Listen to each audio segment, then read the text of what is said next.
This is a world where over 80% of humanity has turned into zombies. A world where the weak become prey for the strong. A world that would keep you on your toes at all times and force you to improve your abilities. A world so harsh that a lot of strong people were made in it. To get more power and rewards, the stronger ones want to completely clear domains and dominate the world, the universe included. This is the story of a soldier who got betrayed by his most trusted teammate. If you like this story, don't forget to like and subscribe. Also, comment your thoughts about this recap. It will go a long way. The story began on one messed up night, inside a 4-story building, completely in ruins. For a moment, everything seemed peaceful, until the door broke open. People were running at full speed to save themselves while being chased by eerie zombies. The leader of the group worriedly told those behind to hurry up and close the door. They struggled to close it, but the aggressive zombies had already caught up. The men were in a panic. What should they do? There were already too many zombies. The leader looked around. He saw an iron pole. Before the zombies could get to his men, he threw the pole at one zombie, smashing its head. He immediately told his men to keep pushing them back with the pole. They did as instructed, working together. He then brought out his grenade, unpinned it, and threw it through the pipe hole where the zombies were. They retracted the pole and immediately closed the door. The grenade went kaboom. Smoke filled the air. They tried to catch their breath. Then someone pointed, saying the safe house had appeared, and there were 2 minutes left before the domain closed. The leader felt happy, because that meant they were near the clear. The leader's name is Shinya Ichiju, and he's the protagonist of this story. He had been living desperately in this terrible environment for 5 years. 5 years ago, the great calamity suddenly struck and stole humanity's peace. Since then, many special domains of varying difficulties have randomly appeared across the world. Special domains are completely cut off from the outside world, and many zombies attack the humans trapped inside. If you find the safe house, you clear the mission and can safely escape. Not only will your status increase, you can also get items necessary for survival. But those who can't reach the safe house within the specified time limit will become zombies. So, in just half a year, 80% of humans became zombies, and the world turned into hell. The humans who survived the special domains kept growing stronger, so a lot of strong people were made in such a harsh environment. To get more power and rewards, the stronger ones want to completely clear domains up to level 100. A grand slam. And today, for the first time, a level 100 domain appeared. And Shinya was on the verge of clearing it, along with 5 skilled teammates. Just a little more, and he could have cleared the highest domain. If they could reach the safe house, he'd be the first to achieve a grand slam. For this, he had bounced back from the brink of death countless times. Just a little more, and he would have made it. But then, to his surprise, he saw a zombie. Bigger, more ferocious. Kinda sexy, though. Would definitely smash. He immediately shouted for everyone to get down. The zombie used its huge hand to smack the wall, but they dodged in time, unarmed. They never expected a gatekeeper to be guarding the safe house. The thick-looking zombie came in through the opening. It was different from all the others in the domain, but they needed to defeat it to escape. Shinya asked his men how many items they could use. A lady told him they had only 5 haste potions and 1 power potion. Seeing this, he told them he'd take the power potion, while the 5 of them would use the haste potions to suppress the zombie, and he'd finish it off. He dodged the zombie's attack, then immediately drank the power potion. But he noticed it tasted different. The zombie struck at him ferociously, but he blocked it with all his strength. Then he got a message: "You have taken the weakness potion. All stats will drop by 50% for 20 seconds. He was shocked. As he struggled, he looked at his teammates, wondering what kind of potion they gave him. One of the teammates grinned, saying, "It's our time now." They drank the advanced haste potion, boosting agility by 100% for 20 seconds, and ran toward the safe house. As Shinya struggled to block the zombies' attacks, he asked them, "Why did you give me a weakness potion? Was it some kind of mistake or what?" The guy told him, "It's not a mistake. We made it just for you." There was no chance of winning without items, but the clear was almost in sight. So in other words, if he could just hold the zombie back, they could escape safely. Also, if he died in the domain, their share of the reward would increase. He then thanked Shinya for being their stepping stone. Now, they would become the strongest in humanity. Shinya had no strength left to fight. He never expected they had planned against him from the very beginning. Now, 10 seconds left until the safe house closed. The guy, as he was about to enter the gate, turned and told Shinya not to worry. He'd tell the world Shinya bravely fell for his comrades. He grinned. "I'm looking forward to the day I get to kill you with my own hands when you become a zombie." Now, 6 seconds remaining. Shinya shouted angrily at him for tricking him. But then, the zombie sliced his chest. He fell to his knees, hopeless, hating the fact he would die like this.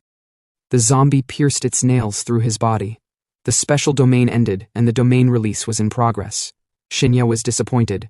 He had worked hard all his life, but in the end, he became a zombie and was going to die. The transformation was already beginning. He refused to accept such an outcome. To be betrayed by his comrades and die? No. He was determined to kill them. Even if he became a zombie, he'd have his revenge. But then, he felt his consciousness fading. He wondered where he was. Didn't he become a zombie? Was this his last moment of awareness? Then, he started hearing voices, and someone was stepping on him. He opened his eyes and realized the people stepping on him were the bullies from high school. The guy, with an intimidating tone, asked Shinya why he didn't bring the 5,000 yen bodyguard fee he told him to get. There was a fat guy beside him who was also getting bullied. The fat guy told the bullies he didn't have that much money. The bully told him not to make excuses. He should steal if he had to, but bring it by the end of the day. Otherwise, he'd beat him every time they met. Shinya, still wondering what the hell was going on, realized he was on the rooftop where he was often bullied in high school. He thought maybe it was a dying dream, but the pain in his body was too real. The bully then asked the fat guy what he would do now. Immediately, the fat guy said Shinya had money. He was hiding his part-time pay in the corner of his bag, so they should check it. Shinya, still dazed and full of questions, realized he had returned to before the great calamity. "Oi," he said, then asked the bully, "What day is it today?" The bully was surprised. He looked at Shinya, then asked with a grin, "Who do you think you're talking to?" He said he knew Shinya had money and told him to hand it over. But then, the bully's face was punched, sending him flying, blood dripping from his nose as he hit the ground. His men were angry. "How dare you hit our boss, Mineta?" Shinya told them not to make him ask twice. They should answer quickly. Now he had inherited the power from his past life. He was determined not to become a loser in this one. Ippei Mineta is a third year in high school. He's what you'd call a bully. He makes it a daily routine to take money from people, calling it bodyguard fees. And since he's got the Yakuza backing him up, the teachers have no choice but to look the other way. As for Shinya, he was one of Mineta's favorites. He lost his parents early on and had to work part-time jobs to get by. So, for a guy like him, he was the perfect target.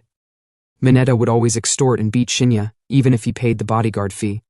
As long as Mineta was focused on him, everyone else felt safe, like they were just watching a show. But things would be different now.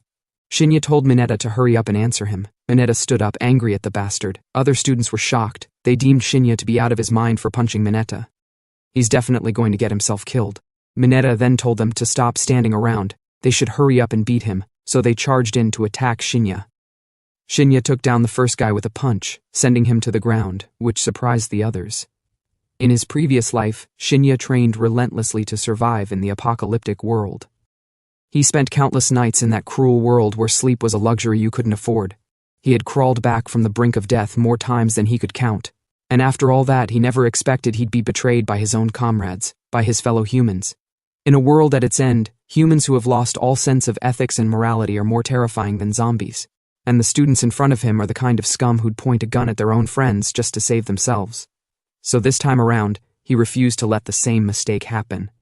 He took them down, one after another, dodged their punches and knocked them unconscious, either with a punch to the face or to the neck.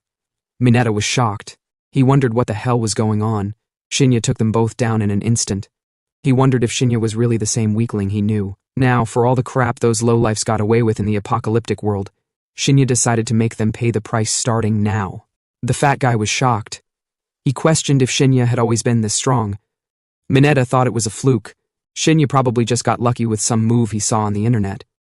So he charged out to take Shinya down for real.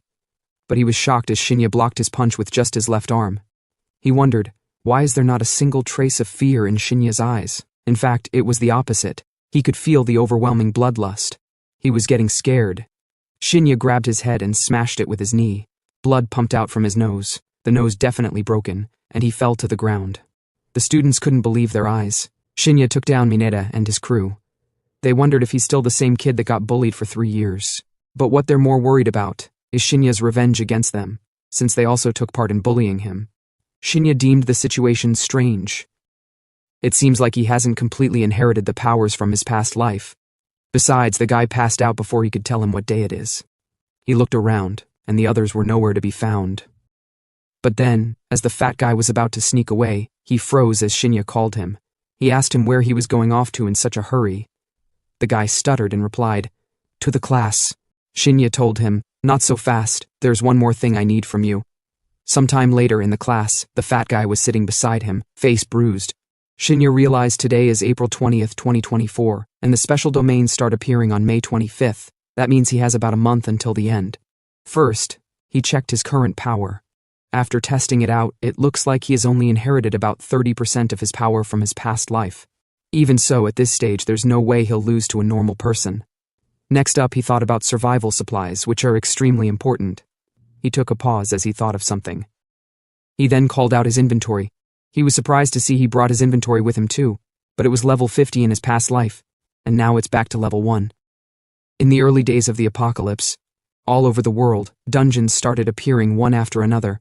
The pillars of society crumbled, and with nothing left to protect them, humanity was plunged into the depths of despair. Simply staying alive became the greatest challenge for humankind, and in a lawless world, conflict erupted over resources. Driven by desperation and self-preservation, people would harm others without a second thought to get what they needed. Since the dungeons appeared randomly, it was impossible to store supplies in any one place. That's why every human was given a level 1 inventory. The only way to keep the supplies you gathered was to store them in your own inventory. You could put almost anything inside, and time would stop for it. But living creatures couldn't be stored there. Higher-level inventories could hold more supplies, which directly increased your chances of survival. In Shinya's past life, he worked desperately to expand his inventory until it was as big as a basketball court. Even though it's back down to level 1 now, for the new him, it's more than enough to start with. Anyway, his goal for now is to expand his inventory and secure plenty of supplies. But to expand his inventory, he needs money. He has to gather a massive amount of it. With the power he inherited from his past life and all the experience he gained, his inventory being unlocked earlier than it should have been, plus all the information he possesses. With all that, he can grow at an astonishing speed. And finally, for those guys who betrayed him, he will have his revenge, since he's not the same weakling he used to be. Sometime later, another scene, somewhere unknown. A man who was being tied down had his head smashed with a bat by someone and fainted. The guy told his boss that it looked like he had passed out, but the boss told him to throw some water on him and wake him up. They're not done. Then, another guy came in, Mineta. He said it looked like Mineta got into some trouble at school and couldn't collect the bodyguard fee. The guy was Mineta's boss, but before he could say anything, the boss punched his mouth clean. He almost fell, but the guy who came with him told him to come on. He should get on his feet. The boss asked if he really came back empty-handed. He's always useless when it counts and always pissing him off. He then took the bat from the guy, and as he was about to beat the shit out of Mineta, Mineta panicked and told him to please wait. His whole crew was taken out by one guy. The boss paused as he heard what he said. Then he told them to stop standing around. If it gets to be after school and they let the person get away, he swears he'll never forgive them. He then told his boys to take some men and bring the kid to him. Now, in class, Shinya was expecting them to come to him. Since he beat Mineta, there would surely be retaliation. He knew their boss to be Toshiki Hatano. According to Shinya's memory, he's the one backing Mineta. Hatano was a former pro baseball player, a slugger who hit a ton of home runs with his incredible swing speed. But he had a violent temper and repeatedly assaulted teammates who made errors. So he came to be known as a tyrant. In the end, he punched a teammate and was released from his contract. And so, with his baseball career over, he became a man of the underworld. As Shinya was heading home, the fat kid ran down the stairs to meet him. He told Shinya to wait and asked where he was going. Shinya told him class was over, so obviously he was going home. So what did he want? The fatty worriedly told him Mineta's friends were definitely waiting for him at the school gate. They're going to kill him. Shinya told him it doesn't matter. All the students paused in fear, wondering who those guys at the gate were. They saw Mineta with them, and one of them asked why he was beat up. Someone replied, saying he got his butt kicked on the roof today, so he must have brought his friends for revenge. Mineta looked around, then pointed at Shinya, saying he's the one. The fatty asked what they would do now. They already spotted them. Should they run back inside the school? Shinya was speechless, then told the fatty he'd be leaving if he didn't need anything. The fatty, shocked, told him to stop saying shit. The guys with Mineta aren't softies. Shinya said to himself that in just 1 month, the special domains would appear, and hordes of zombies would emerge.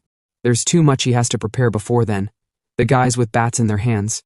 told Shinya to come over for a second, and shouted at the other students to get lost. One placed his hand on Shinya's shoulder, then said to him that if he didn't want to be humiliated in front of the crowd, he'd have to come with them. Shinya looked at him, thinking to himself that he won't be able to handle everything alone from now on, but he can make use of the forces backing Mineta. Shinya then followed them into the car. One of the students in the background said Shinya is done for. Of all people to pick a fight with, he chose Mineta. He'll definitely be dead by tomorrow. Minutes later, they took Shinya to their boss. They told their boss they brought him. He came quietly without trying to run. Shinya stepped forward. His plan was already set in motion the moment he punched Mineta. He looked Hatano in the eyes, thinking to himself that if you get careless thinking you're the hunter, you're going to get taken down. Hatano told him he seemed pretty calm. With a smile, Mineta told Shinya to stop pretending to be cool. He's definitely terrified. He then told Shinya he'd teach him what happens when someone makes an enemy of them. If he wants forgiveness, maybe they'll consider it if he gets on his knees and begs.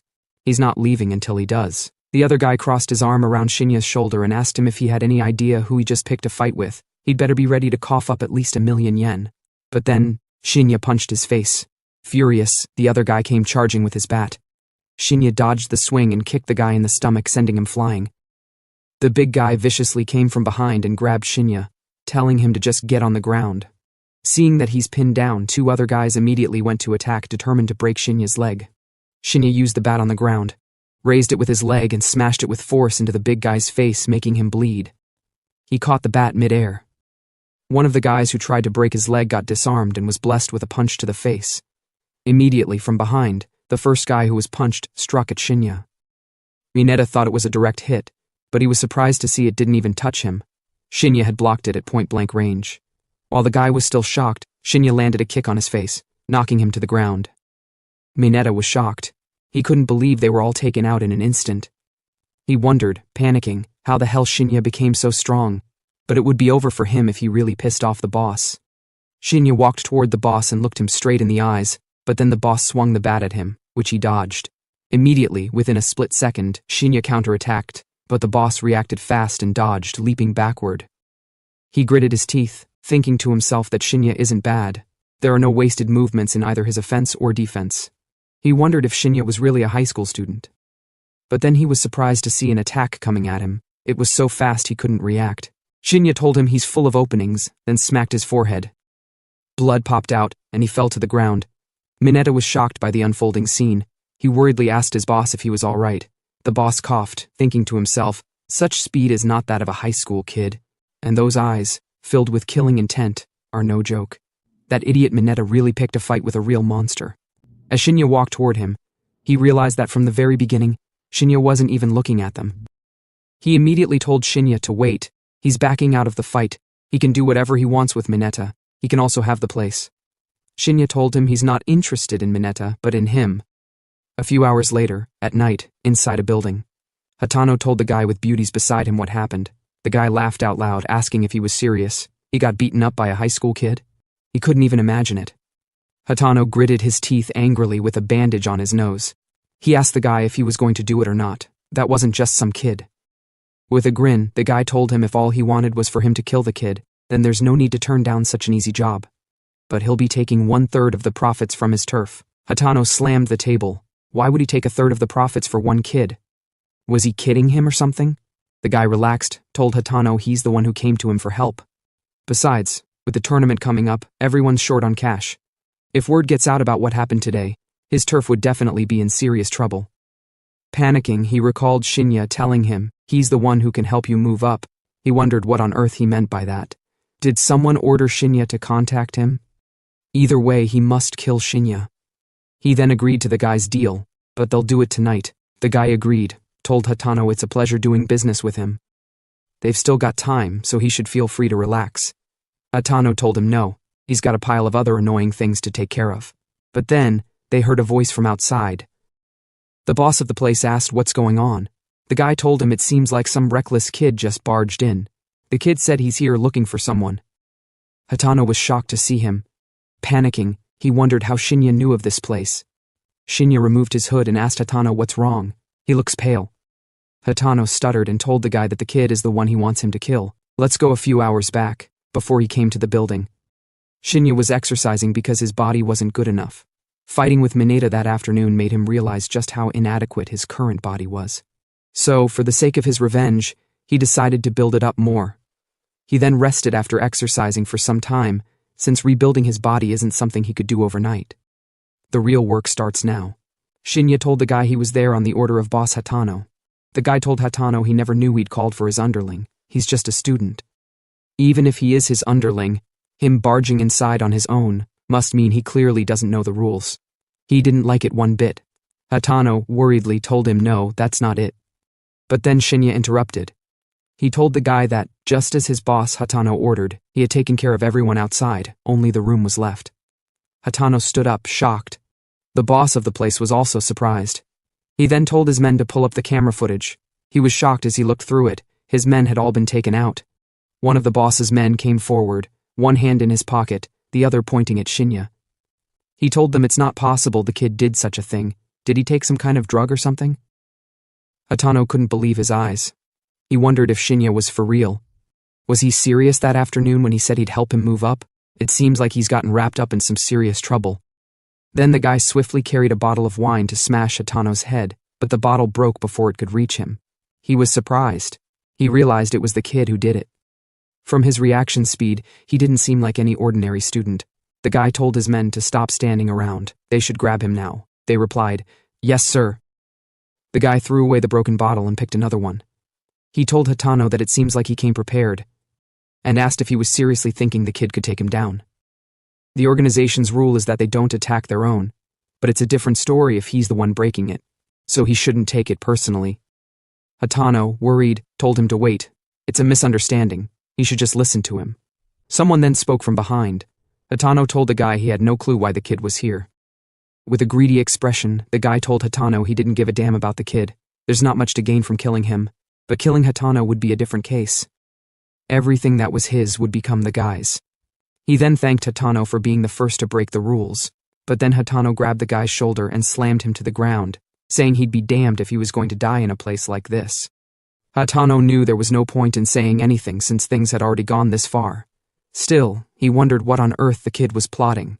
The men charged at Shinya to take him down, but Shinya immediately used another guy's face to block a punch, then cleared the guy's legs from the ground, threw him with his left hand at another guy mid-air, then punched them straight into the ground. The boss was shocked. Shinya took his men down in an instant. There was actually no wasted movement. He wondered, who the hell is this kid? More men from the bar came charging at him to take him down. They threw punches, but Shinya dodged and struck the first guy in the throat. Then came a punch, followed by a kick to his left ear. The men immediately pinned Shinya down for their teammate to knock him out. But Shinya used the unconscious guy on the ground to offset the attacker's balance, causing one of them to mistakenly hit his own teammate. The body collapsed. Shinya then freed himself and forcefully smashed the big guy's leg, making him scream in pain. He immediately used his elbow to knock him down. Swiftly, he took them down one after the other before they could react. The boss stood, shocked. He thought he was dreaming. A kid took down almost everyone by himself. He knew he'd be next, so he absolutely had to kill him here and now. He picked up a gun, but Hatano disarmed him. The guy asked Hatano why he would do that. Hatano told him he couldn't watch him use a gun on a kid. The guy shouted at Hatano not to tell him what to do, especially after getting his ass beaten by one. Hatano told him he was well aware he couldn't escape even if the kid died, but it's actually better for him if the kid is around. The guy then told Hatano he'd have to kill him first. Hatano wondered if Shinya was really just an ordinary high schooler to be able to pull off something this big. Because of him, his escape routes had been completely cut off. Even if he managed to escape today, the organization would never let him go. He was pissed. He'd been played by a kid, but now the kid was the only one he had left to rely on. He then punched the guy in the face, sending him to the ground.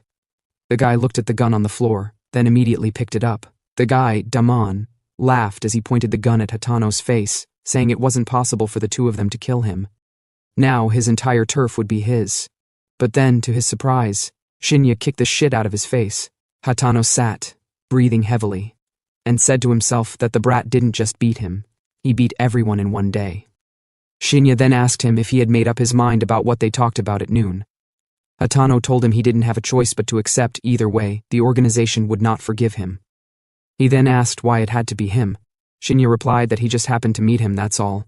Hatano told Shinya that if that's the case, he should be grateful for the coincidence, otherwise he'd be the one lying there beaten up right now.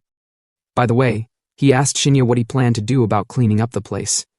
Shinya told him to make it his territory, just as he promised he'd help him rise in rank. Hatano didn't argue and told Shinya he'd give it a try. The incident would spread throughout the organization immediately, and both of them would end up being targets, so he asked what Shinya planned to do from now on, what he should do. Shinya told him it wasn't convenient for him to appear publicly, so Hatano should become his big brother. Like tonight, he'd expand his influence and push Hatano up. He should gather all the money from their organization. He needed a pot of cash. Hatano was surprised by what he said. Shinya told him he thought he had tons of things he wanted to say now but didn't know where to start. But nothing he said now would change anything anyway. Hatano then poured a drink into a cup and told Shinya he'd toast to his crazy plan. Shinya looked back and asked if he had forgotten he was a high school student so he couldn't drink. He then asked Hatano if he had any money with him. Hatano brought out money from his pocket and gave it to Shinya. He told him that's all he had on him for now, but he'd get more if it wasn't enough. Shinya told him he just needed enough for a taxi. Hatano, shocked, said to himself that he must be getting senile to have teamed up with someone who didn't even have taxi fare. Shinya asked him, including this place, how many allies and how much funding he had.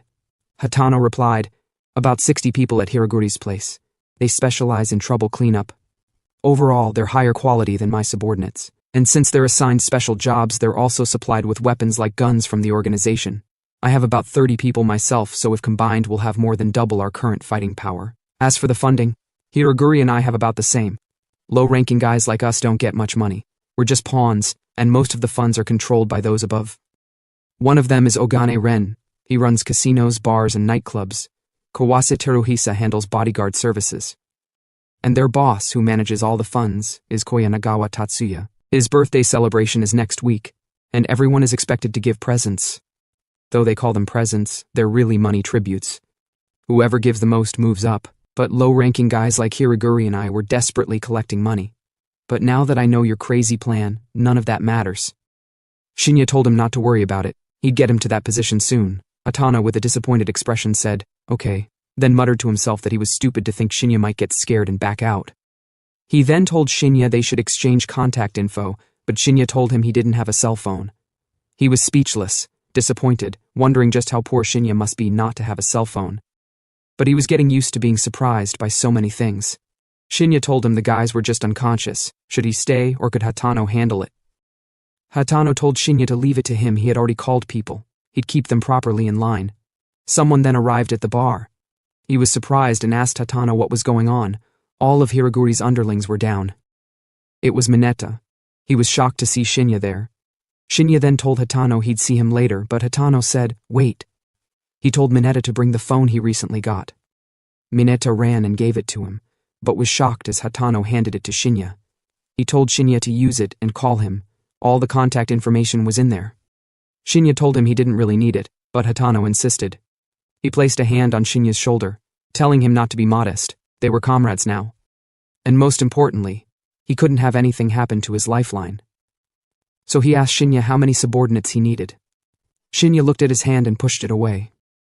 He told him there was no need. He shouldn't overthink it and should just follow his instructions. Hatano was left speechless. As Shinya left, he asked Mineta if Shinya was really his classmate. Mineta replied yes, but until now he had just been a wimp. Hatano told him to stop talking nonsense. Could a mere wimp take down all of Hiraguri's men by himself? Mineta couldn't believe it. He was shocked. Hatano looked at his hand. He had felt killing intent from Shinya earlier. He realized Shinya was still quite wary. They weren't completely trusted yet. He then received a message from Shinya. It said to get proper rest during the day. They were going to the casino tomorrow night. Sometime later, as Shinya was walking, he recalled Hatano saying the word comrade. But he deemed himself not to need comrades. He had only one goal, and that was revenge. He then saw a billboard video of someone. He recognized the person. The guy was Ijuin Nozomi. His father was the president of a company in the world's top 10. In Shinya's previous life, right after the Great Catastrophe, they were the first to analyze survival rules. Using subordinates to gather materials, they upgraded their inventories. The entire group prepared massive inventories and hoarded large quantities of supplies. In the apocalyptic world where social order collapsed and rules were lost, their actions became increasingly extreme. With world-class talent and management capabilities, they remained beings who stood above ordinary people, even in that world. Even though Shinya had been reborn, in his current state he couldn't even make contact with them, let alone get revenge. So he needed massive amounts of money, not just for revenge, but for great catastrophe countermeasures. He couldn't just think about himself. He decided to find opposing forces and weaken their power before the catastrophe. He was determined to return tenfold the pain Nozomi gave him. Shinya stood in front of the bus without getting in. A lady told him to get in. She was in a hurry. He apologized. She told him if he wasn't getting on, he should move aside. Shinya panicked. The lady now looked like a zombie. His eyes glowed red, and he stepped back in panic. He worriedly wondered why there was a zombie now. The great catastrophe hadn't happened yet. People at the stand were looking at him weirdly. He wondered what that was just now. Was he hallucinating? Then he heard a voice. Ready. Set. He looked around in a panic, wondering where the voice was coming from. He thought he had heard it before he was reborn. He looked up and realized it was a special zone. He wondered why there was a zone before the catastrophe, and why no one seemed to notice. People inside the zone weren't reacting either. It seemed like no one could see it. He then heard the voice again. He noticed it was guiding him toward the zone. He wondered if he should go, but thinking about those who betrayed him, he gritted his teeth and ran toward the zone, because if the zone was real, then he was the only one who could enter 1 month early. Items obtained within the zone were things that couldn't be acquired in the real world, and he could expand his inventory in preparation for the apocalypse. If that was the case, he had no choice but to go, even if it meant taking a risk. He then entered the special zone, level 1. Shinya entered the zone. The portal then disappeared. He said to himself that he never thought he'd be able to come to a zone this early. He then got a system message. He was surprised as he saw it. It was a special mission. He's to defeat 15 normal zombies within an hour and find the safety house. The final reward is 5 times the normal reward. There was nothing like this mission in his previous life, so he wondered if it could be related to his rebirth or the voice from earlier. Either way, it's definitely an advantageous situation for him. What he should be thinking now is how to clear the mission. When he first entered the zone in his previous life, just finding the safety house was difficult. This time the quota is 15 normal zombies and 1 mutant zombie, so he decided to prepare properly. When entering a zone, you're first transported to a relatively safe location. Basic survival items can be obtained there, but those are all fundamental items. Anything beyond that must be gathered within the zone. So he decided to take everything for now and put it in his inventory. If he doesn't use them, he can save them for next time. However, the most important things aren't survival items, but magic ore and crystal stones obtained at the safety house. Magic ore can be combined with money to expand inventory. Magic ore quality is divided into 4 ranks. The higher the zone level, the higher the probability of obtaining high-quality magic ore. Higher quality magic ore is more effective for inventory expansion. Also, the special elements contained in crystal stones, through late apocalypse development, are used as materials for various potions. They're indispensable for humanity's survival within zones. In other words, both can be said to be talismans for surviving the apocalyptic world. Once he leaves the safe location, the real challenge begins. If the zone's appearance isn't coincidental, he can get a month's worth of resources ahead of time. Stepped outside. He looked around. Once you pass the starting point, you can never return. The mission required 3 things, and the most important element among them is time. Though he has inherited his previous life's power, he can't be optimistic with his body's strength. Even though it's a beginner zone, 16 bodies, including a mutant, is pretty tough. For now, if he grasps the safety house's location, he can escape. He deemed the mission difficult, and the zone's atmosphere seemed somehow different from his previous life. Suddenly, a zombie broke through glass, but he was fast enough to react. It was a close call. He would have been done for if he had stepped forward 1 more step. Though it's a beginner-level zombie, even so, its power and speed far exceed humanity's. Once bitten, you have to escape to the safe house for treatment or you'll become a zombie. From Shinya's current perspective, it's a formidable enemy. He dodged the zombie's first strike. Once they lock onto prey, they keep attacking. You can't stop their movements with ordinary methods, but they have one weakness, which is their head. He then chopped it off. Instant kill. He got a message that he had defeated 1 zombie. He had 56 minutes left. He He continued walking forward, saying to himself that safety houses are relatively easy to find. They should be in the direction opposite to the starting point. So he decided to move in the opposite direction for now. Since he's the only one in the zone, he can't afford even the slightest mistake. He needs to conserve energy by not fighting multiple zombies at once and save strength for the final mutant zombie. He took a pause. He looked closely and was shocked to see a mutant zombie. The zombie's name is Gashin, rank 10. Its arms are enhanced and it possesses superior power. The zombie then charged at him.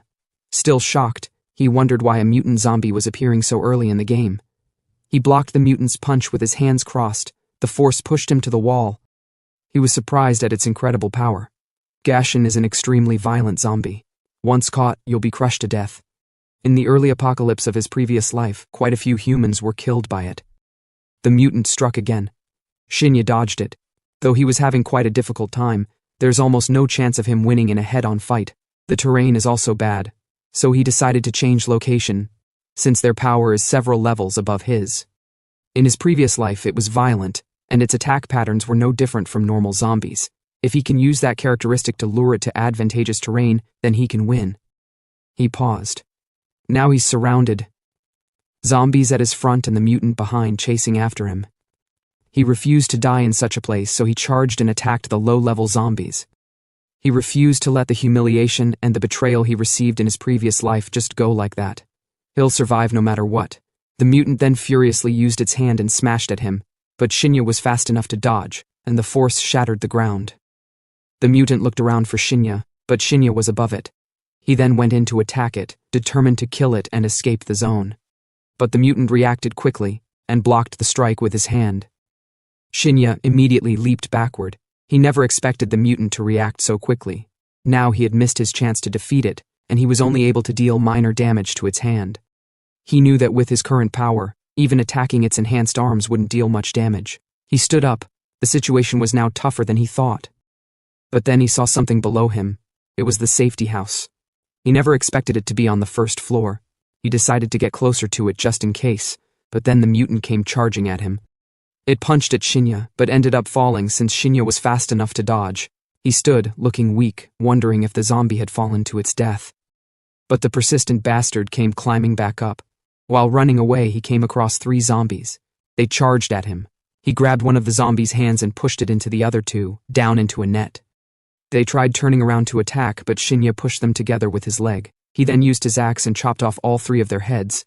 The mutant then appeared and threw a heavy log at Shinya, slamming it into the iron gate. It looked around but couldn't see Shinya anywhere, so it became furious. Shinya hid behind a car, treating himself. The only useful things he was able to get from the beginning safety room were a bandage and an axe, and they aren't items that can help him complete the mission. So he can't afford any mistakes. This is both the starting point of his revenge and the most important step. He put the first aid box in his inventory and decided to head to the safety house for now. He should get as far away from the mutant as possible. But then he realized he had been spotted, as the mutant was wrecking the car he was hiding in. Realizing the place was dangerous, he decided to take a gamble. As the mutant was trying to squeeze the car, Shinya jumped out the window. Now he decided to aim for the wound he had inflicted earlier. He then cut the hand in 2 and immediately retreated. For now, he had no choice but to chip away at the mutant's combat power bit by bit, but his axe wouldn't last much longer. The mutant screamed in pain, then furiously charged at Shinya. When mutant zombies are on the brink of death, they enter a rampage state. Their aggressiveness doubles, but now the mutant could only use one arm. But then, as Shinya tried to attack, the blow didn't go deep enough. Now his defense was open. The mutant then pushed him with its big leg down to the ground and immediately stepped on his hand. Shinya screamed in pain. He was surprised that the strike didn't even make the mutant flinch. Just a little more, and he would have succeeded, but now he couldn't move his hand. The zombie then brought its teeth forward to eat him. Shinya panicked. If he were to get bitten, he'd become a zombie, and it would be no different from his previous life. He wondered where he went wrong, why he was going through the same tragedy again. He tried so desperately to live, and yet he was about to die again. But then, he heard a voice. The same voice from earlier. At first he couldn't hear it clearly, but now it was becoming clearer. The voice told him to get his revenge.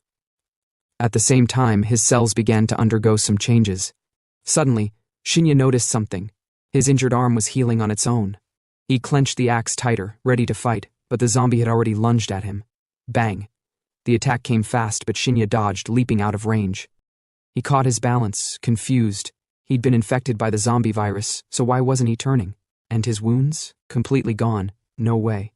Was this connected to that voice in his head? It wasn't just any voice. It was familiar, deep, distorted, but familiar. Then it hit him. He remembered. That voice, it belonged to Tail, the level 100 zombie he encountered in his past life. Back then, he was too focused on surviving. He didn't realize what happened after his defeat. But now, everything made sense. The domain collapsed, and somehow both he and Tail ended up in the real world. And if his guess was right, Tail didn't just follow him. She fused with him. That explained everything, the immunity, the regeneration, the zombie-like powers. She was inside him now. Shinya frowned. If he had her power, was he still human? Before he could answer that, the zombie in front of him struck. Its kick sent him flying, but he didn't fall. He stood his ground, strong, unshaken. He gritted his teeth and said, "So his survival depends on a zombie's power? Fine. He will use it. If it means revenge, so be it." Bang. He raised his axe and charged. The zombie attacked at the same time. Shinya's axe collided with the zombie's arm, and in one clean swing, the zombie's body was cut in half. But Shinya wasn't done. He kept swinging, dismembering the corpse again and again, rage in every blow. If this power could fuel his revenge, then he'd use it. He muttered the names, Hope, and the other 4 traitors. "Just wait, I'm coming." After that, he tore through smaller zombies along the way. His body drenched in blood by the time he reached the transfer zone. He looked at the mangled corpses, then at the portal ahead. Finally, he said, "The safe house." He stepped in. On the other side, he arrived in a familiar room, with a familiar box. He stared at it. "This is the level 1 safe house." He opened the box. Inside, magic stones. "Beginner magic stones," he said. 5 of them. The rewards were 5 times higher than usual. The domain had appeared earlier than expected, but it seemed he could still use items like in his past life. He summoned his inventory, still level 1. He guessed 5 stones should be enough to push it to level 3. He activated the inventory, consumed the stones, and leveled up. The system notified him that 5 new slots were added. Without wasting time, Shinya exited the domain. Outside, he felt stronger, physically and mentally. As expected, magic stones worked, and not just the loot. The stat bonuses from the domain were also 5 times as much. But there was one more thing he had to test. He pulled out a zombified magic stone. "This crystal, it contains the virus," he said. "If processed, it could be used for potions. Some heal, some kill." Shinya didn't know much about the crystal yet, but he was sure of one thing. If handled carelessly, it could turn humans into zombies. So for now, he decided to take things slow. Just then, a voice interrupted his thoughts. "Let me go, you perverts!" someone yelled. Shinya turned and saw a drunk man harassing a girl in an alley. The man kept pestering her, telling her to go have fun with him. The girl shouted back, telling him not to touch her. The man didn't stop. He smirked, asking if she was really in such a hurry to go home. Watching this unfold, Shinya glanced down at the crystal in his hand, and an idea struck him. A wicked grin spread across his face. Looked like he'd just found his test subject. As the drunk kept harassing the girl, Shinya casually walked past and brushed against him. Just a nudge, nothing more. The drunk turned and yelled, "Hey, watch it!" But Shinya didn't reply. He just gave a quiet smile and walked off. Yeah, he definitely did something. He didn't say it, but that crystal? It was no longer in his pocket. Meanwhile, the girl used the moment to escape and ran off. The drunk, now alone, sighed and grumbled about drinking more, heading home while finishing off the last of his booze. Next day. Same alley. Scene blocked off. Police tape stretched across the entrance, officers pushing civilians back, telling them not to tamper with the scene. One civilian asked what happened. Another replied, they weren't sure, but apparently someone died, and the body? Not normal. A patrol car rolled in. A man stepped out, Mr. Kurozono, forensic doctor. He sighed and walked toward the scene. "First thing in the morning, huh? What's the situation?" One officer told him they'd been waiting. This one was strange. They hadn't seen anything like it. Mr. Kurozono told them to show him the body. And there it was, slumped by a trash pile, face swollen, skin purple, body bloated like a corpse dunked in poison. They didn't recognize the man, but we did. Yeah, it was the drunk from the night before. Kurozono scanned the body and sniffed the air. Alcohol poisoning, he concluded. Tag it as an accident. The officer nodded. We'll process it right away. but his assistant wasn't convinced. She walked closer, gloves on, and examined one of the boils on the man's face.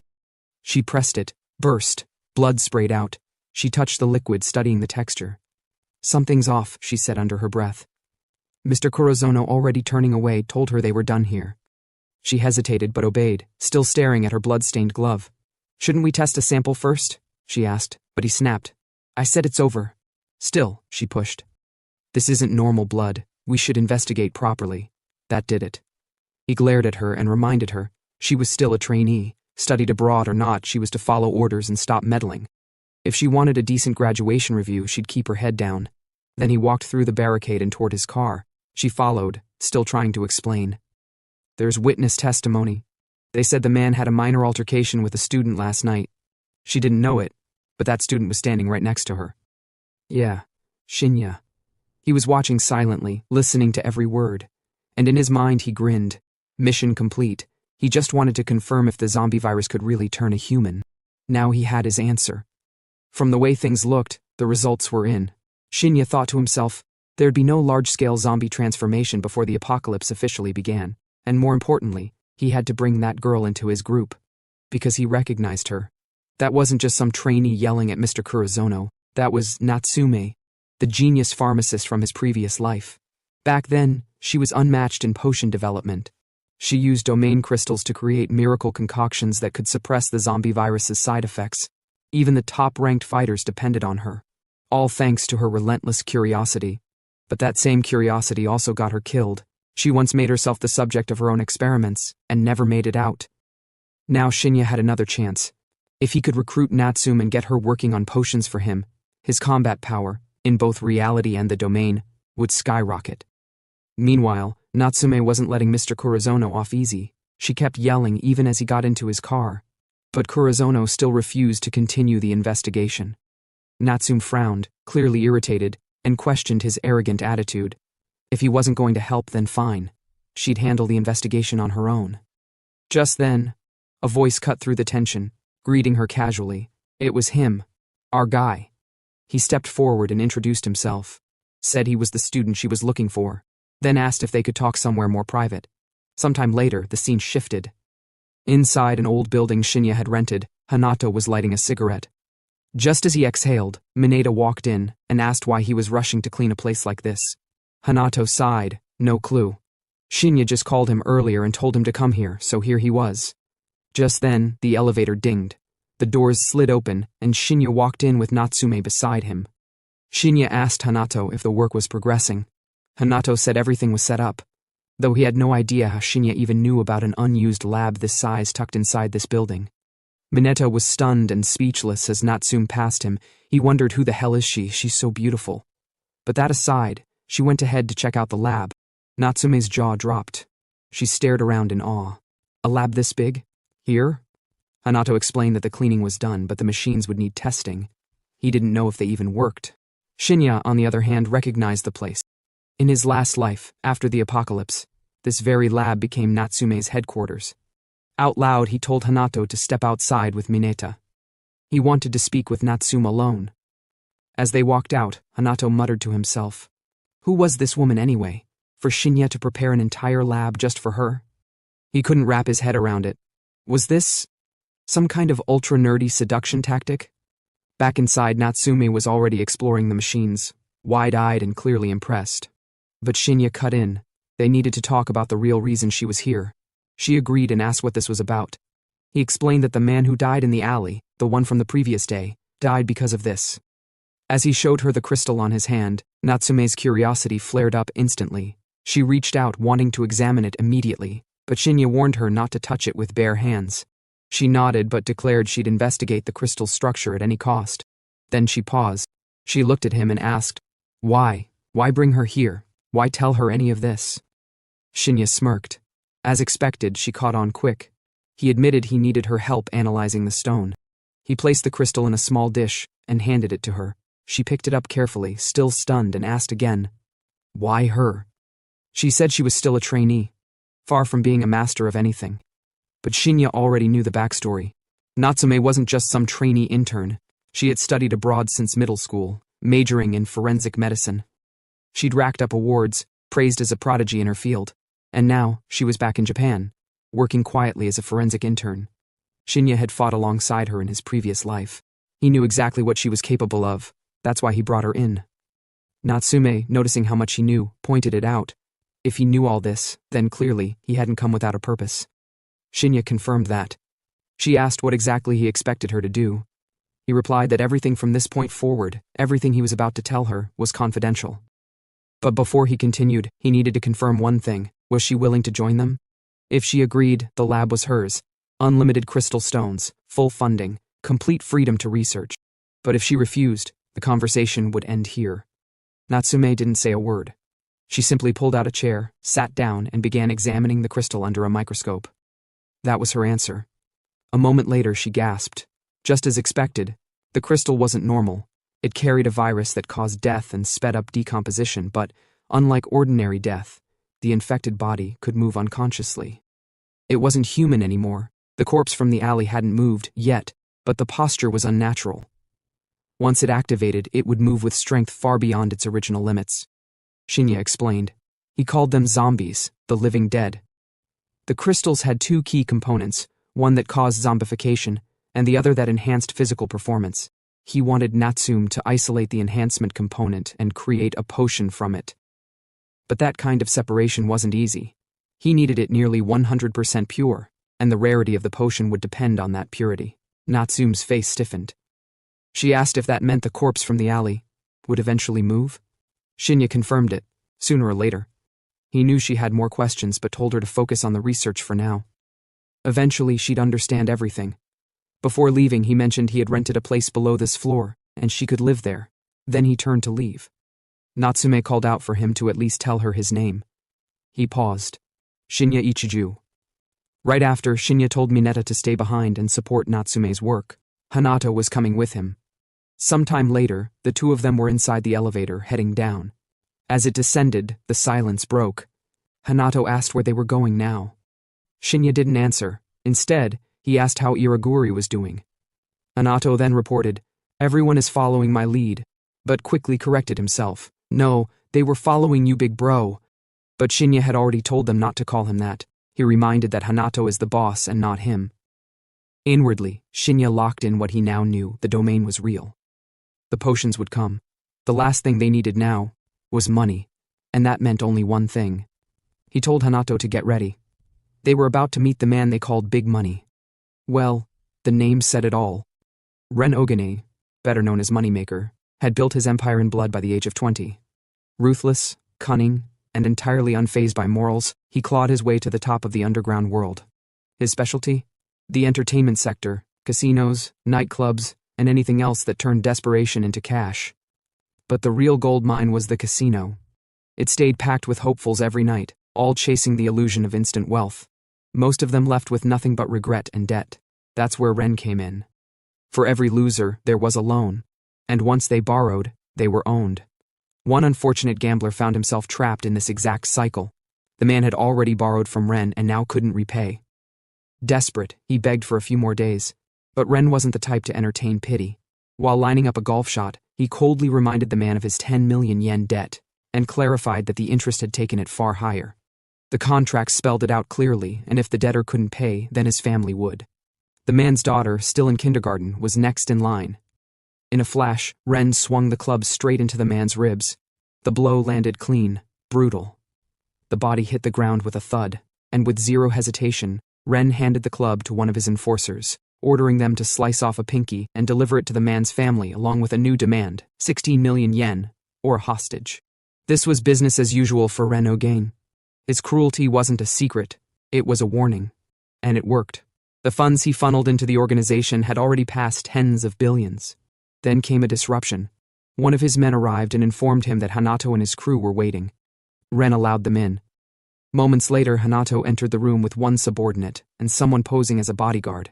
Though in truth, it was Shinya in disguise. One of Ren's guards made a move to block their path, but Hanato shut that down fast. Ren gestured for his men to stand down. Hanato scanned the room and spotted the earlier victim being dragged away. With dry sarcasm, he commented on Ren's methods, but Ren didn't take the bait. Instead, he asked why they were here, noting he'd already heard the rumors about Iraguri's domain being real. Hanato responded with an excuse. Something about the boss's birthday and planning a celebration. But Ren wasn't amused. He made it clear he didn't entertain low-value deals. If they wanted his cooperation, he wanted both Hanato's domain and Iraguri's. That didn't sit well. Hanato fired back, calling the demand absurd. Giving up the domain they risked their lives for? Not happening. But Ren had been waiting for this moment. He casually pointed out how foolish Hanato was to come here with only 3 men. He'd been after Hanato's domain for a long time, and now the prey had walked in on its own. That's when Hanato finally realized they were completely outnumbered. But this moment had already been anticipated. Back before they arrived, Shinya had briefed Hanato in full.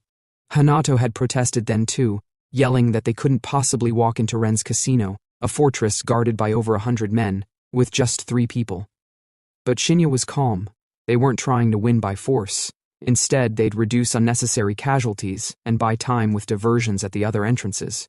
Hanato just needed to act confident, like a boss, play the role, and make Ren dance. And now, back in the present, the pieces were finally in motion. With no other choice, Hanato acted. He snatched a pencil from a nearby can and lunged toward Mr. Ren. At the same time, he barked an order to his 2 men. Take down this pathetic old man. But before any strike could land, Ren's right-hand man intervened. The attack was blocked clean. Then came Shinya. He moved in from behind, silently taking the pencil from Hanato's hand, attempting a surprise strike. But once again, Ren's right-hand man reacted instantly, blocking it with barely a shift. The heavy silence snapped. Ren's man yelled at the guards, ordering them to eliminate Hanato's crew. The guards didn't hesitate. But before they could even move, Shinya countered first, slamming his fist into one of them, sending him flying backward. The next attacker stepped forward, cursing Shinya, but was cut off mid-charge. Hanato's second man intercepted him, fists clenched, claiming this fight as his own. Clearly he'd been itching for it. Everything escalated in a flash. Hanato barely had time to follow the chaos before sensing a deadly presence near him. In that same moment, Shinya yanked him away from danger. Ren's right-hand man had gone in for a golf club swing. Hanato exhaled, thanking him. Shinya told him to stay alert and leave the rest to him. This opponent? He'd handle it alone. Hanato nodded, but warned him. This guy was no regular thug. He was Renogain's most trusted weapon, the reason their casino empire felt untouchable. As if on cue, the man shrugged off his jacket, tightened his grip on the club, and lunged at Shinya. His first strike was wide and violent, but missed. Shinya twisted in the air, spotted the nearby golf rack, and snatched a club mid-dodge to even the field. What followed was a brutal exchange, metal clanging against metal, sparks flying. Shinya caught a strike to the cheek. It hurt, but not enough to slow him. He muttered to himself that this guy was slower than yesterday's enemy, meaning he had a real shot at winning. Meanwhile, Ren whispered sharply to his man, "End it fast." No loud scenes, they had paying customers nearby. But also, no mercy. Kill them all. The clash intensified. The giant swung again.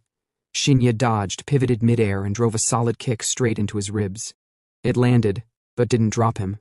The man caught Shinya's leg, snarled something about tearing it off, but got cut off fast.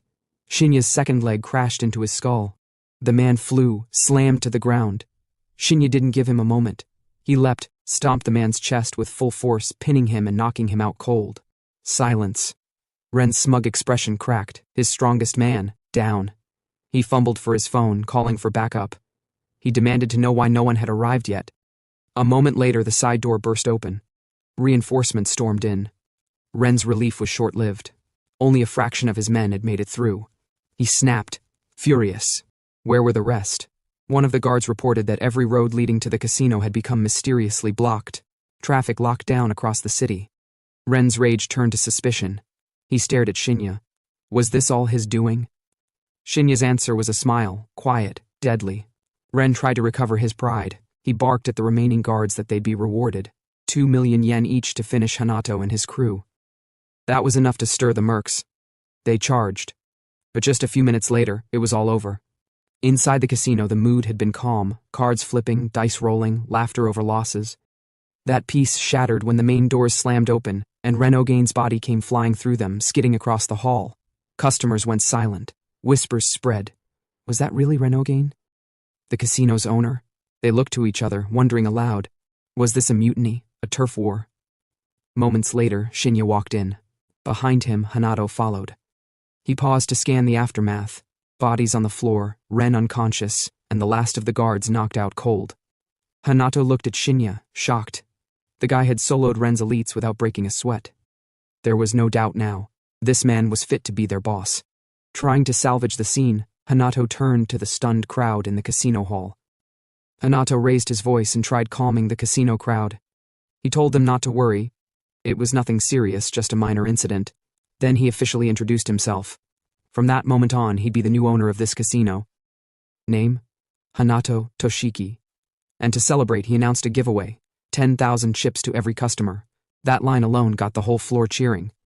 Nobody cared what happened to Ren O'Gain. Nobody even blinked at the takeover. Free chips trumped loyalty every time. But then, someone unexpected joined the scene. A voice cut through the celebration, casually calling Hanato's move impressive. Customers turned, they were shocked. The name of the one who had just spoken was Ijuin, a known very important person and son of one of the country's financial giants. The entire room stiffened, except Hanato, who stayed composed. Hanato greeted Ijuin smoothly, claiming he didn't expect to see him here. Ijuin replied that he stopped by now and then to unwind. He said he saw the celebration from the VIP lounge and figured he'd come take a look, although the chaos was more than expected. He also mentioned that Ren Ogan was a friend of his. Hanato didn't flinch. He offered to become friends with Ijuin instead, but then he glanced at Shinya. Nothing, no nod, no approval. Shinya stood still, silent, didn't even acknowledge the moment. Hanato, awkwardly trying to maintain the act, tapped Shinya's shoulder and teased him about the attitude. But that was a mistake. Shinya turned, and his stare alone made Hanato freeze. There was a wave of pressure, like bloodlust radiating off him. Hanato yanked his hand back immediately. He didn't know why Shinya was like this, but the intensity shook him. Shinya ignored him and walked straight toward Ijuin. Ijuin, puzzled, asked if the student needed something, but Shinya didn't answer. He was deep in thought. Internally, he confirmed his suspicions. Ijuin had been involved from the beginning. Minagawa, Ishizaki, Rick, Eerie Man, and now Ijuin Kibo. 5 heirs of major corporations, all linked to the traps that crushed him in his previous life. In the past, they moved like ghosts, untouched by the apocalypse. Even when the world collapsed, they thrived by removing every obstacle. Now here they were again, the same people. Same power, same smug presence. They were his enemies then, and they were his enemies now. Nearby, Ren Ogain lay on the floor, barely conscious. He reached out toward Ijuin, begging for help, promising he'd pay anything. Ijuin started to respond, but before he could finish, blood sprayed. Shinya had brought down the golf club, killing Ren in a single strike. Ijuin flinched, stunned. Minagawa made a move, but Ijuin stopped him. He whispered that it wasn't worth it. Ijuin grabbed Shinya by the collar. Quietly, he told him that dealing with someone like him was easier than breakfast. If not for the crowd, Shinya wouldn't still be breathing. Ijuin pulled back, furious but silent.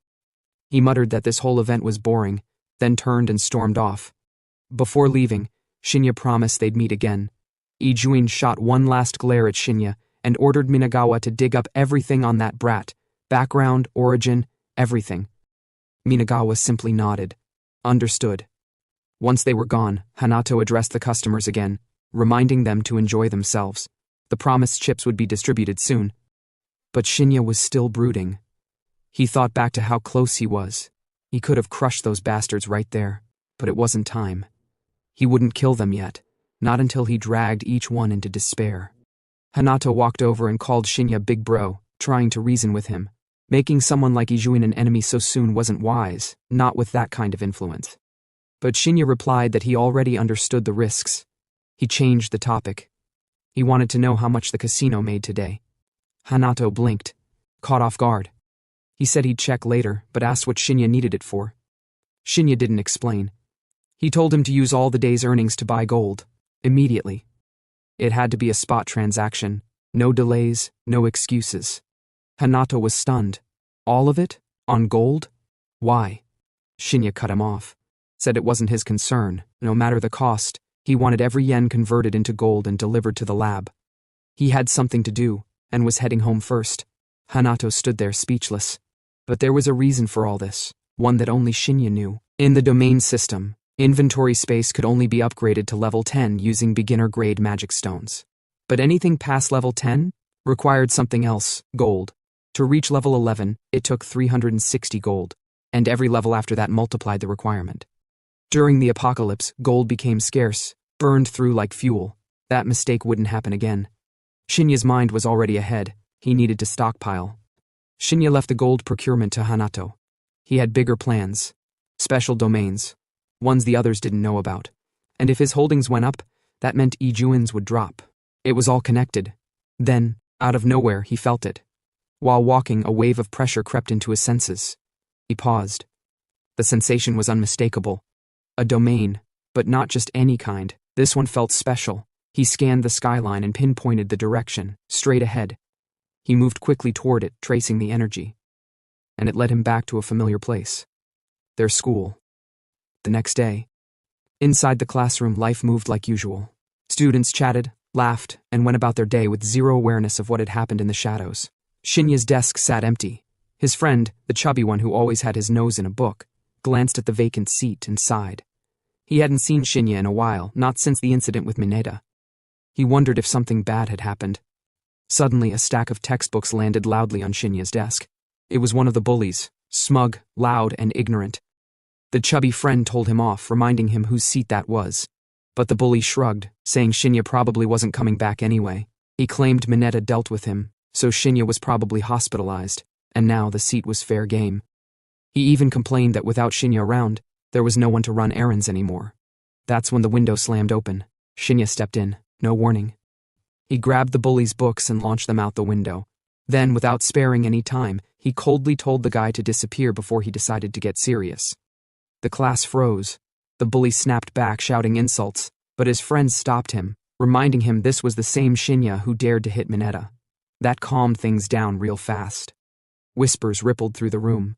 No one expected to see Shinya again, especially not standing tall like nothing happened.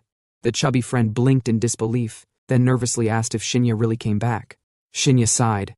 He said it should be good news, unless someone found it disappointing. The chubby friend quickly denied it. He was actually glad, especially since Shinya had punched Mineta for his sake. Shinya sat down. His mind, however, wasn't in the classroom. Last night, when he came to investigate the school grounds, the domain hadn't fully formed. He figured the manifestation wasn't complete. Maybe he was sensing an early-stage domain. He had a strong feeling it would emerge fully by tomorrow. As he sat there thinking, Miki approached. The school's idol, the class queen. She smiled, acting concerned. She told Shinya she saw him being taken away and said she was worried. Shinya didn't reply immediately. He looked at her, remembering everything. In his past life, Miki had him wrapped around her finger. She used her looks to manipulate every boy in class, turning them into loyal errand slaves. Including him. She was charming and cruel. This time, different outcome. With a dry expression, Miki mentioned how she didn't get her breakfast yesterday, the one Shinya usually bought her. She said she planned to get another today. But Shinya cut her off. He told her to buy it herself. Then, without blinking, he called her an eyesore. That hit deep. Miki's expression cracked for a moment. Inside, she fumed. How dare he speak to her like that? But before she could explode, the bullies jumped in.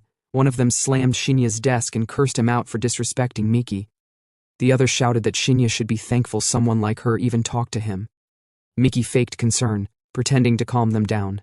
She told them to stop, saying they were all classmates and friends. But that only made the bullies more fired up. They weren't going to let it go. One of them clenched his fist, ready to teach Shinya a lesson.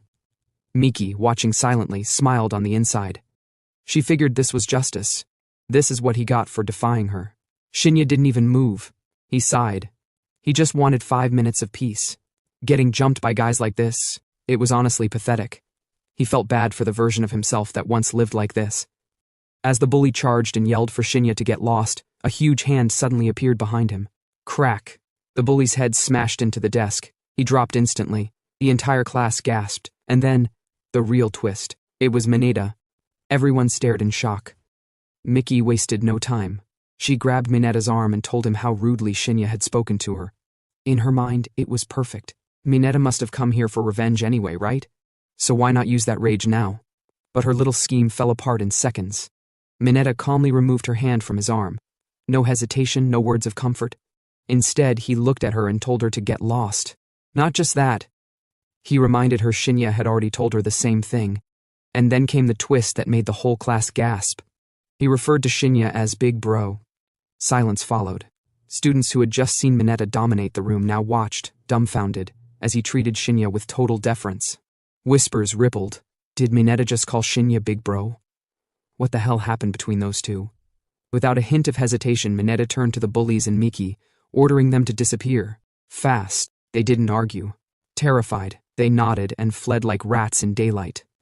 Mineta then looked at the chubby friend and told him it was breakfast time, but the friend said he was already full.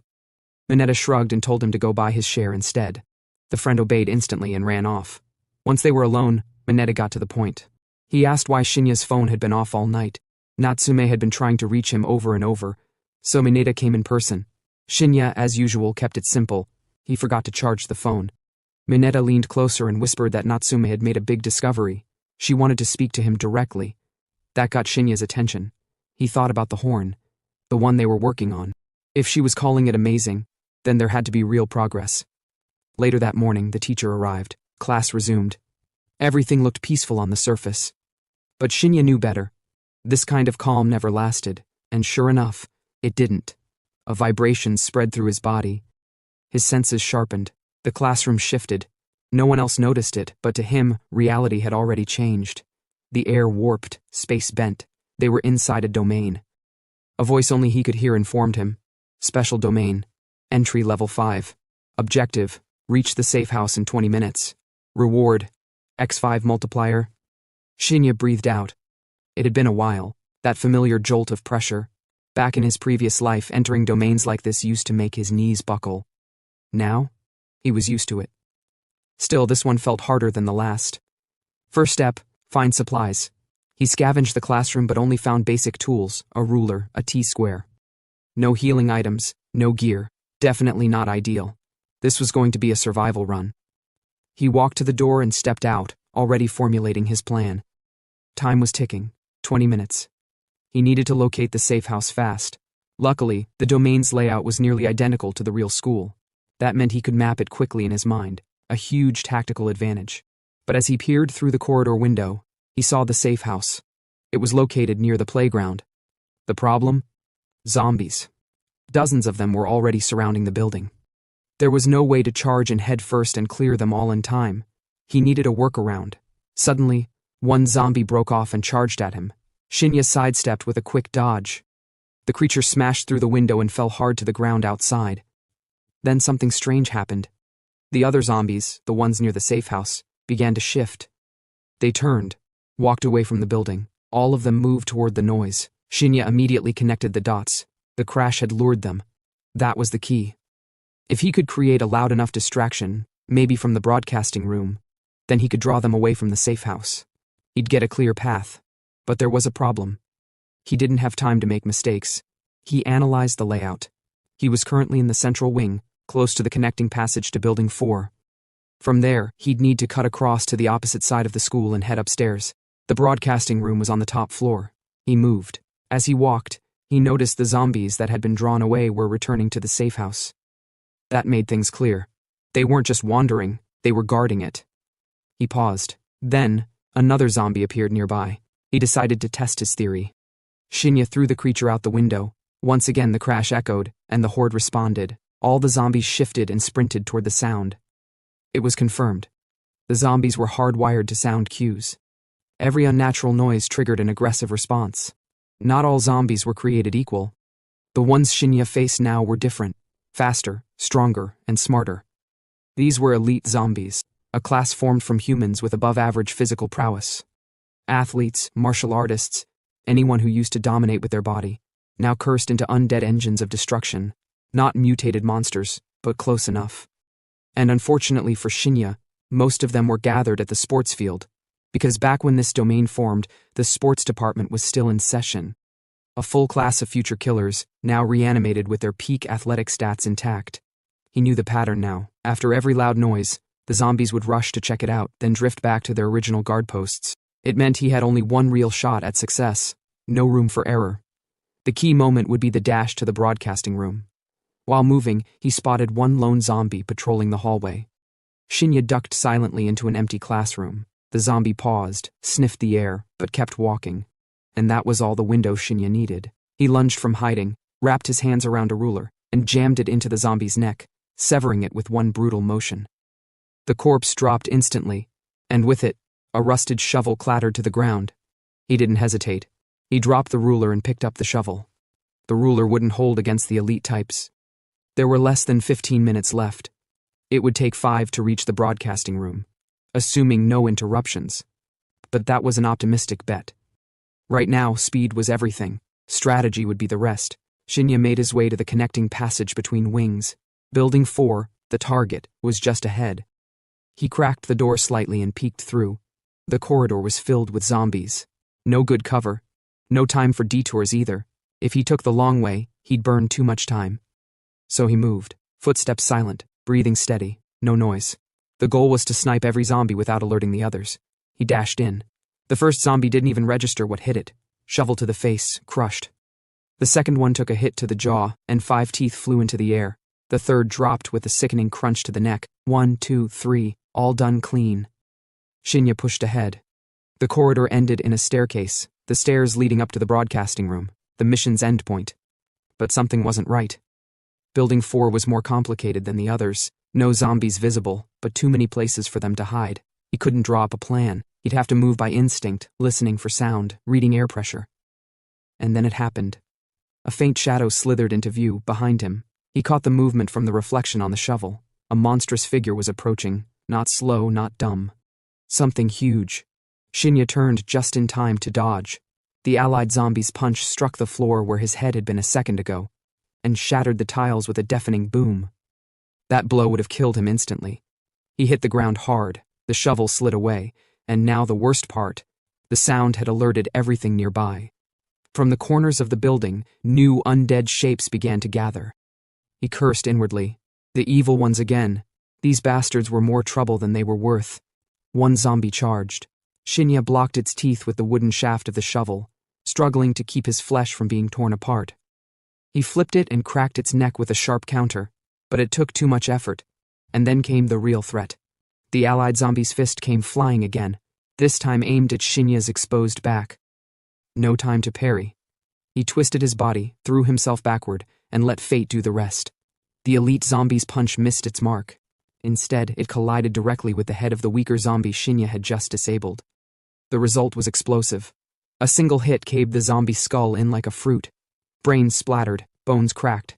The allied zombie paused, it frowned, gnashed its teeth. Searched the hall for Shinya, but he was already gone. Somewhere behind the lockers, a trail of blood led away. The elite zombie sniffed the air. It was already on the scent. Blood. That was enough.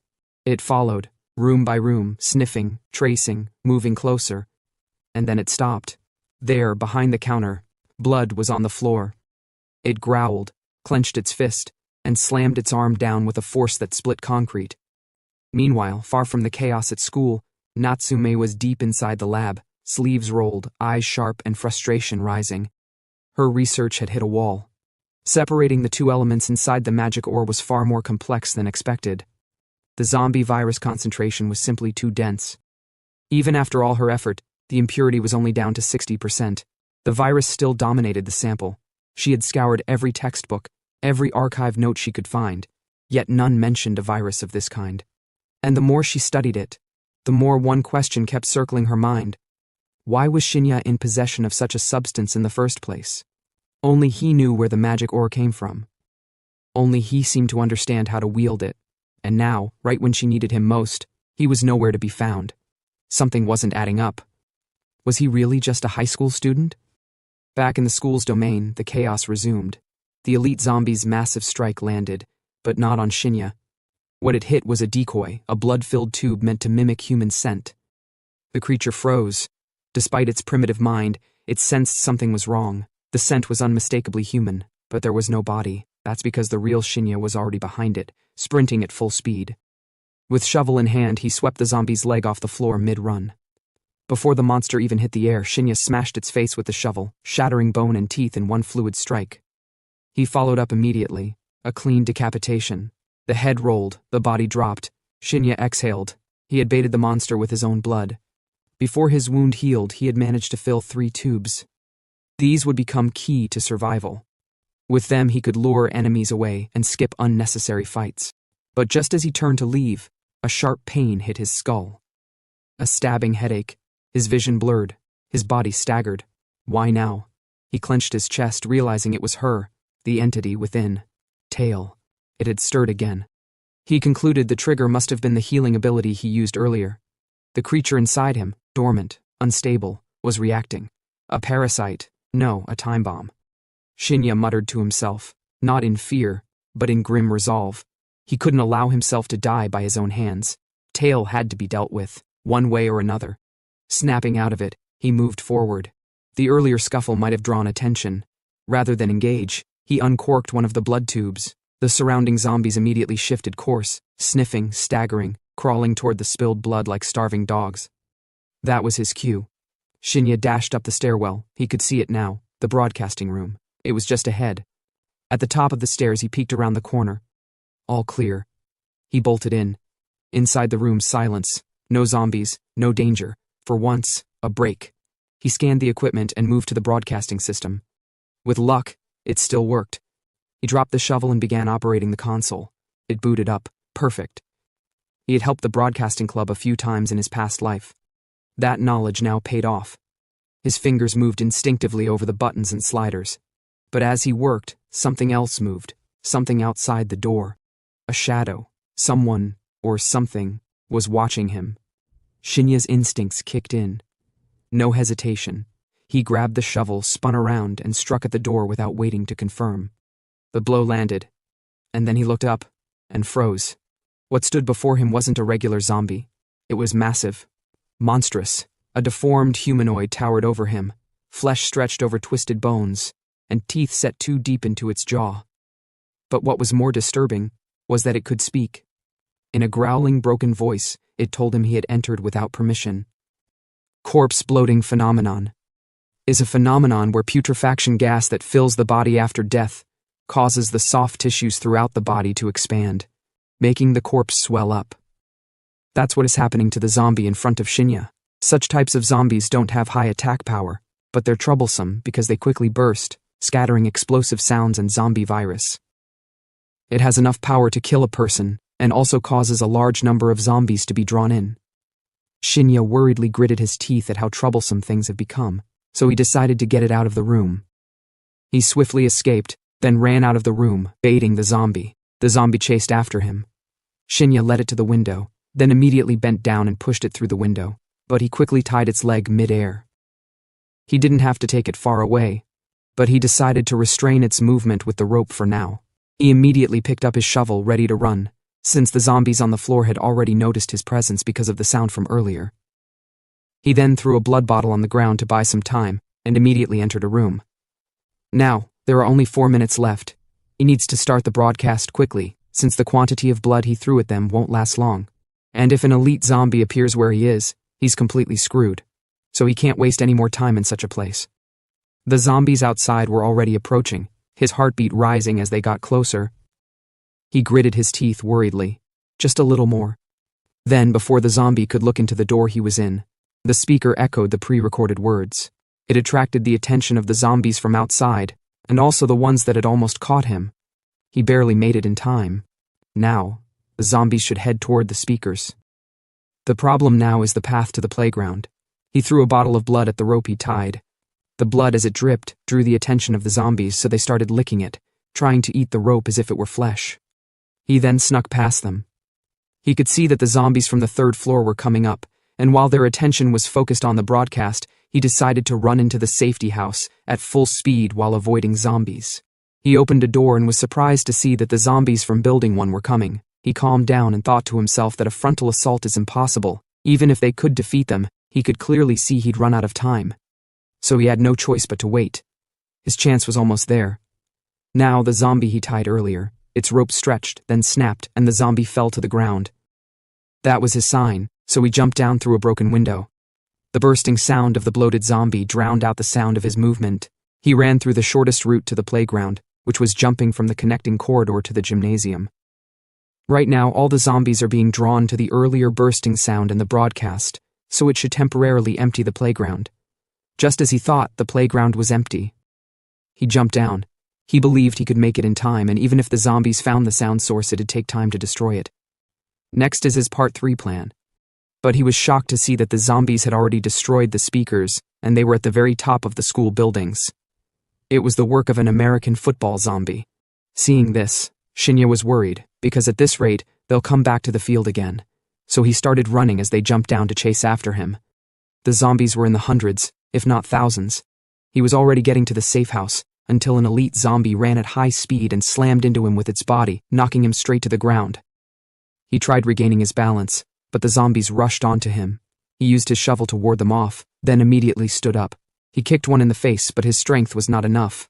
Now he was completely surrounded. He was almost at the gate, but hope was gone. Then suddenly we see the fingers of the zombie from the beginning of the story.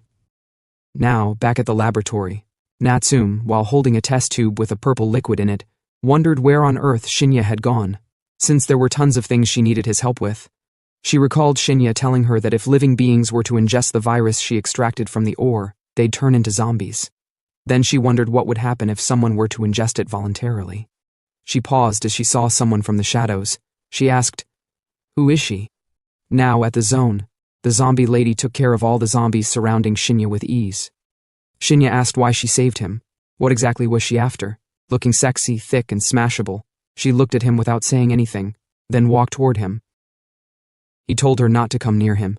He paused as he was moving back, surprised to see that his leg had been tied down. She raised his shin up. He asked what she was planning to do. She looked at him with those sexy lips, then let out a freakish smile. Immediately, Shinya woke up and grabbed Natsume, who was treating him, by the throat and pinned her to the ground to punch her. Not scared, she asked him what he was going to do to her. Shinya came back to his senses. He was surprised to see himself in the laboratory. The girl worriedly looked up, then pushed Shinya away and saved the virus that was about to break. She held it tightly like a baby. Shinya was speechless. He stretched his hand to her and asked if she was okay. He apologized. He told her to tell him what happened. Speechless for a moment, she told him he suddenly appeared in the laboratory, but at first she didn't realize it was him. He looked like a woman. Then he suddenly collapsed. When she rushed over, she finally realized who he was. He was covered in wounds all over his body and quite weakened. She quickly examined him and treated his wounds, that's all. He sat with his hands crossed and asked her if he truly looked like a woman. She replied yes, only for a moment, but it was raining heavily yesterday and she had been researching all day, so she was tired and might have seen it wrong.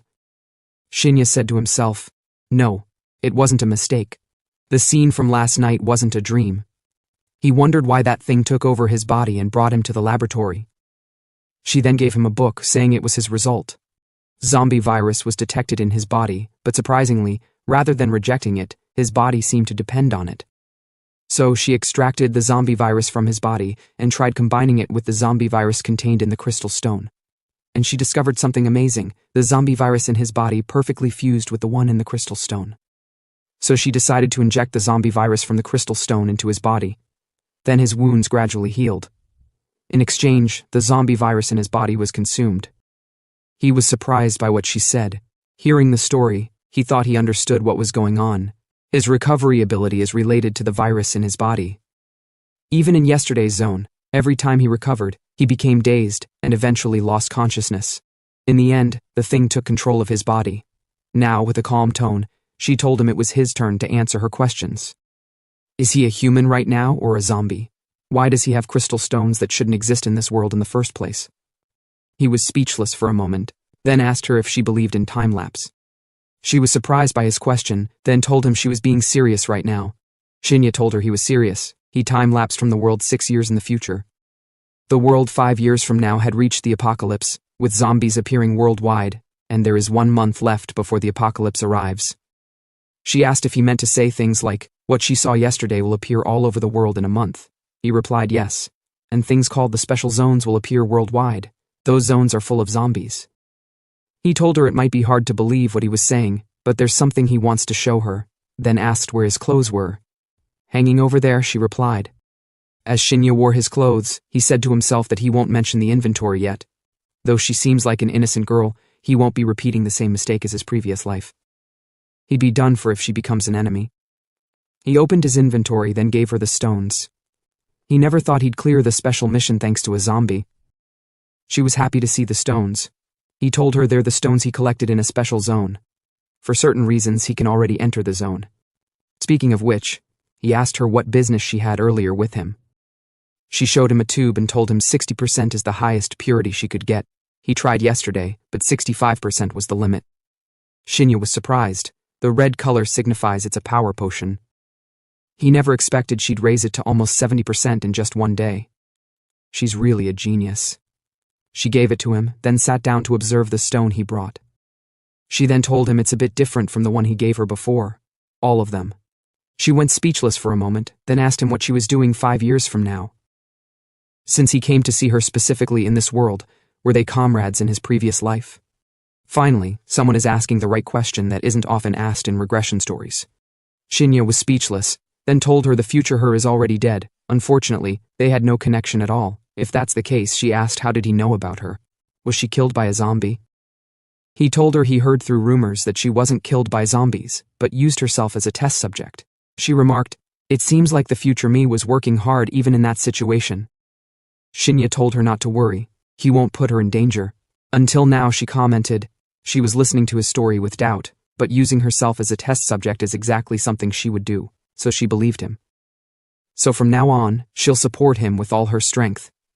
Well then, she stood up, told him they should finish the remaining task. Sometime later, the elevator chimed. Hatano dropped something on the ground.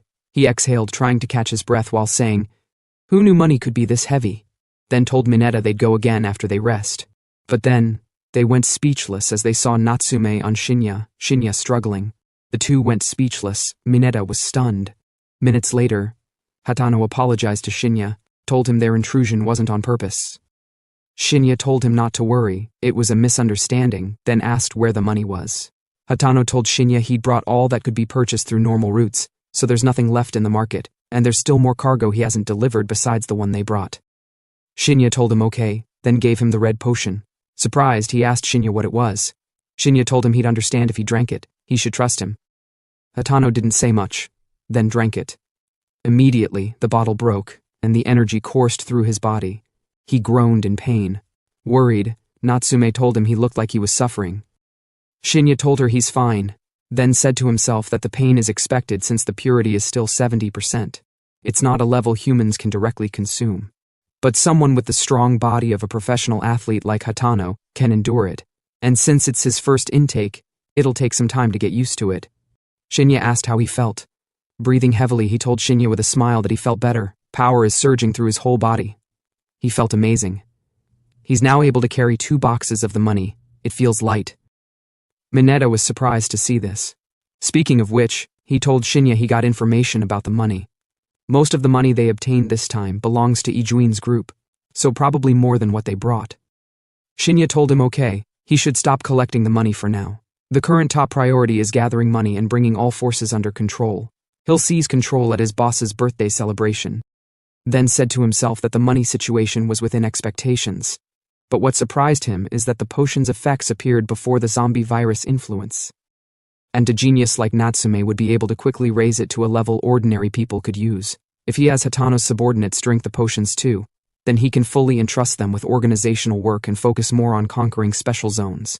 He was determined to make Nozomi spit out all the money he has before the apocalypse comes. Sometime later, another scene inside a luxurious building. Ijuin was playing snooker with a guy. He told the guy that he heard someone bought up all the gold on the Malate, then asked if he knew who did it. The guy told him no, but judging by how efficiently it was done, the other party is probably a group. For them to be able to buy up all the gold on the market in just one day. Ijuin then asked if there were any movements in international affairs. The guy replied no, he had already confirmed it. Although he didn't know their purpose, because of them the market price skyrocketed, though there's no product left. Another strange thing is that they're conducting all transactions in physical gold. Now seeing they're about the only ones left who have physical gold, he suggested to Ijuin that they should sell it to them at a high price. The situation is stable now and there won't be another surge like this. The girl told him no, they shouldn't just give up easily something they've spent years collecting. It's better to be careful. She thinks they should keep the gold secure. They shouldn't move carelessly until they know the other party's identity. Ijuin then used a dominant shot to pocket the ball. The fat guy who hadn't hit a single ball was speechless, then told them he thinks they should sell when they can. They collected gold to make money, so it's natural to sell when the price is good. Well, he told Ijuin, their boss, It's up to him to decide. Ijuin was speechless for a moment, then asked the fatty what the progress was on the old district acquisition plan. The guy told him negotiations are mostly done and contractors have moved in. They're still in discussions with the remaining residents.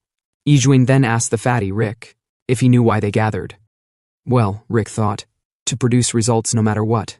Ijuin pocketed the stripe ball, then told him it's not something so lukewarm. They're all born into a conglomerate, so because of that, no matter how hard they work, everything gets taken by the old geezers sitting at the top, while they would be labeled as rich kids for life. Their parents and families are blocking their path. He told Rick he doesn't want to wait any longer. Rick, a little bit pressured, told him he'll take care of the district matter by tomorrow. Ijuin then told him they should put the gold sale on hold for now.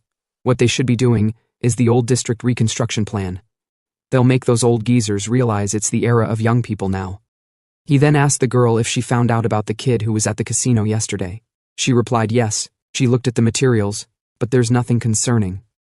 His name is Ichijo Shinya, an ordinary high school student who lost both his parents early in a traffic accident. He's working multiple part-time jobs for living expenses and tuition. As for the reason he was at the casino, according to his classmates, he joined Hatano's organization. Ijuin asked if that's all. She replied yes, then asked what they should do. He told her they should eliminate him. He'll be tough, but they should leave no traces. She already knew he'd say that, so she had made arrangements for him to be killed. As Shinya was walking through an alley, he said to himself that the gold Hatano collected is stored in inventory. Though it's not much, it'll reach level 15 for expansion. The other necessary items are magic ore, another expansion material, crystal stones for Natsume's research. He then looked back as he noticed someone, the guy looking all strong and scary. Hey kid, he said to Shinya. He never thought the day would come when he, a first-class assassin, would face a high school student. It's because it has been too peaceful lately, and work has decreased, so he'll die for the reward money. He then charged out to attack Shinya, telling him he made the mistake of choosing the wrong enemy. Immediately, Shinya did a quick maneuver, which surprised the guy. He then took his knife while still mid-air, grabbed his hair, bent his neck backward. He did a quick knife skill, and told the guy to answer his questions quietly. Is the assassination Ijuin Nozomi's doing? Scared, the guy replied yes. Shinya then threw him to the ground. Immediately, he begged Shinya to please forgive him. Shinya threw the knife at him, piercing the wall. With a scary tone, he told the guy to tell Ijuin that now isn't the time to settle things yet.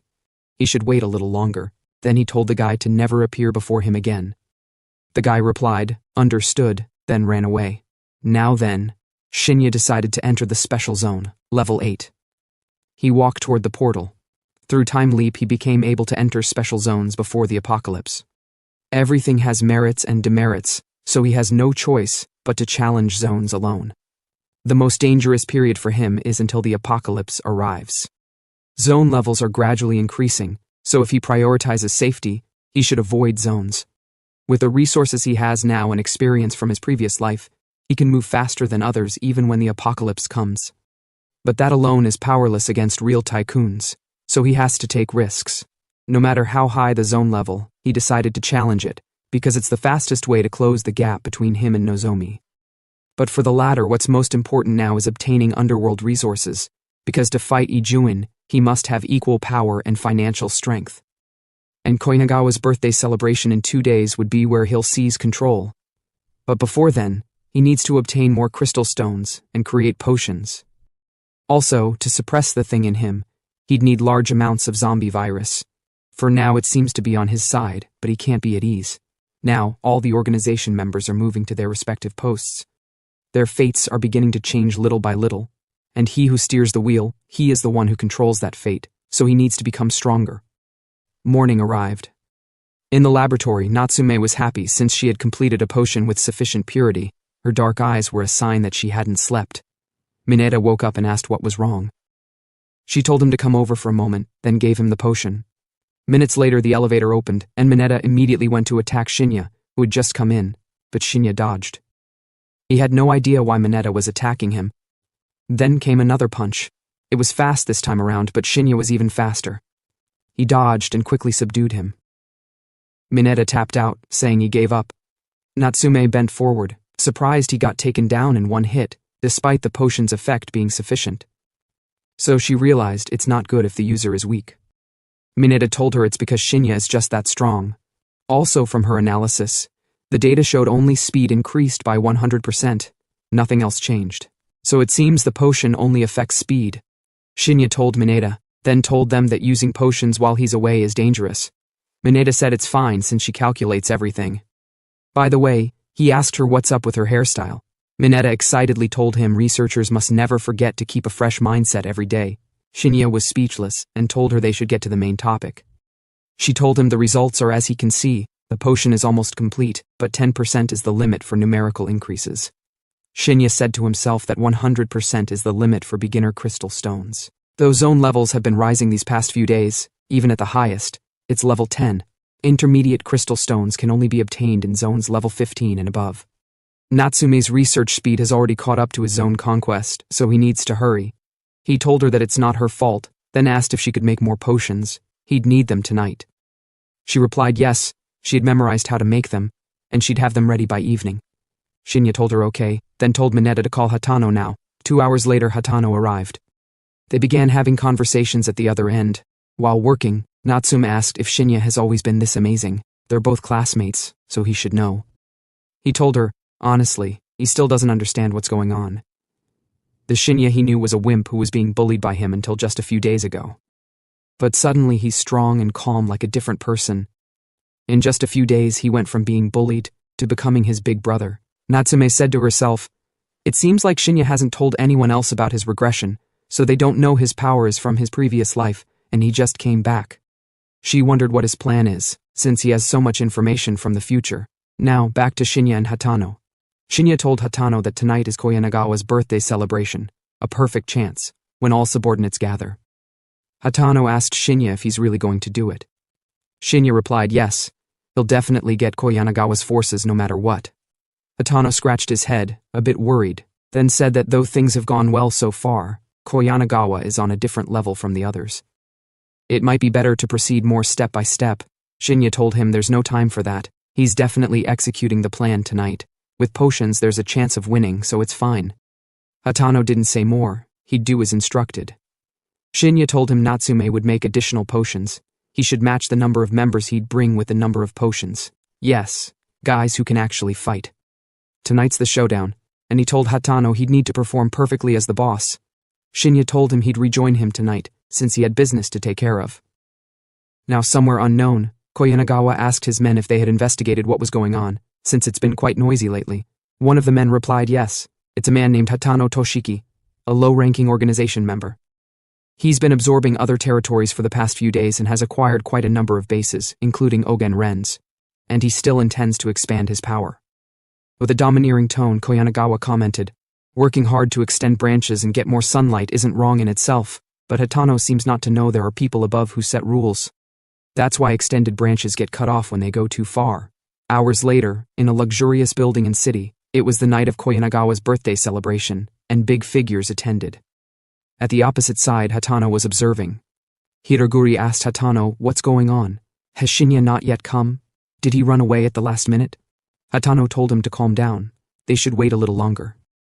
Hiroguri asked again, how long are they waiting? More and more people keep arriving. At this rate, they'll be at a disadvantage. Hatano worriedly wondered what Shinya was doing to not have come yet, when he's the one who said today was important. He thought Shinya set him up, but he knows that's not the case. If Shinya wanted to kill them, he would have done it already. The other men told him they can still turn back now. There's no way they're supposed to go after Koyanagawa with just a few people. Hatano told him to just shut up. Did he think he could safely turn back now? Hiroguri then asked Hatano if he could have a word with him. They went into the toilet. He told Hatano that he's being too greedy, or is it Shinya's influence? Hatano told him he's perfectly calm. Hiroguri added that, though he admits the kid is strong and the decision to follow him wasn't wrong, this time is different. The opponent is Koyanagawa, and today their forces are concentrated. And most importantly, the kid hasn't come yet. So he thinks they should go apologize to Koyanagawa. Hatano asked if he thought an apology would suffice after coming this far. Hiroguri told him it would, if they used the potion. If the liquid is as amazing as he says, they'd be forgiven if they gave it to him. So he should choose which side he's on. Of course, it's just a suggestion. He's the boss, and whichever he chooses, he'll follow. Now, the gatekeeper announced that all participants had gathered. They should clean up and close the doors. But then, Hatano and his men arrived at the celebration and told them not to close the door yet. All the while, Shinya was observing them from above with Gus' lens, wondering what Hatano was up to. Inside the hall, a guy reported to Koyanagawa that Hatano and his group had arrived. Hatano walked toward Koyanagawa. Koyanagawa remarked, Well, isn't this the famous Hatano?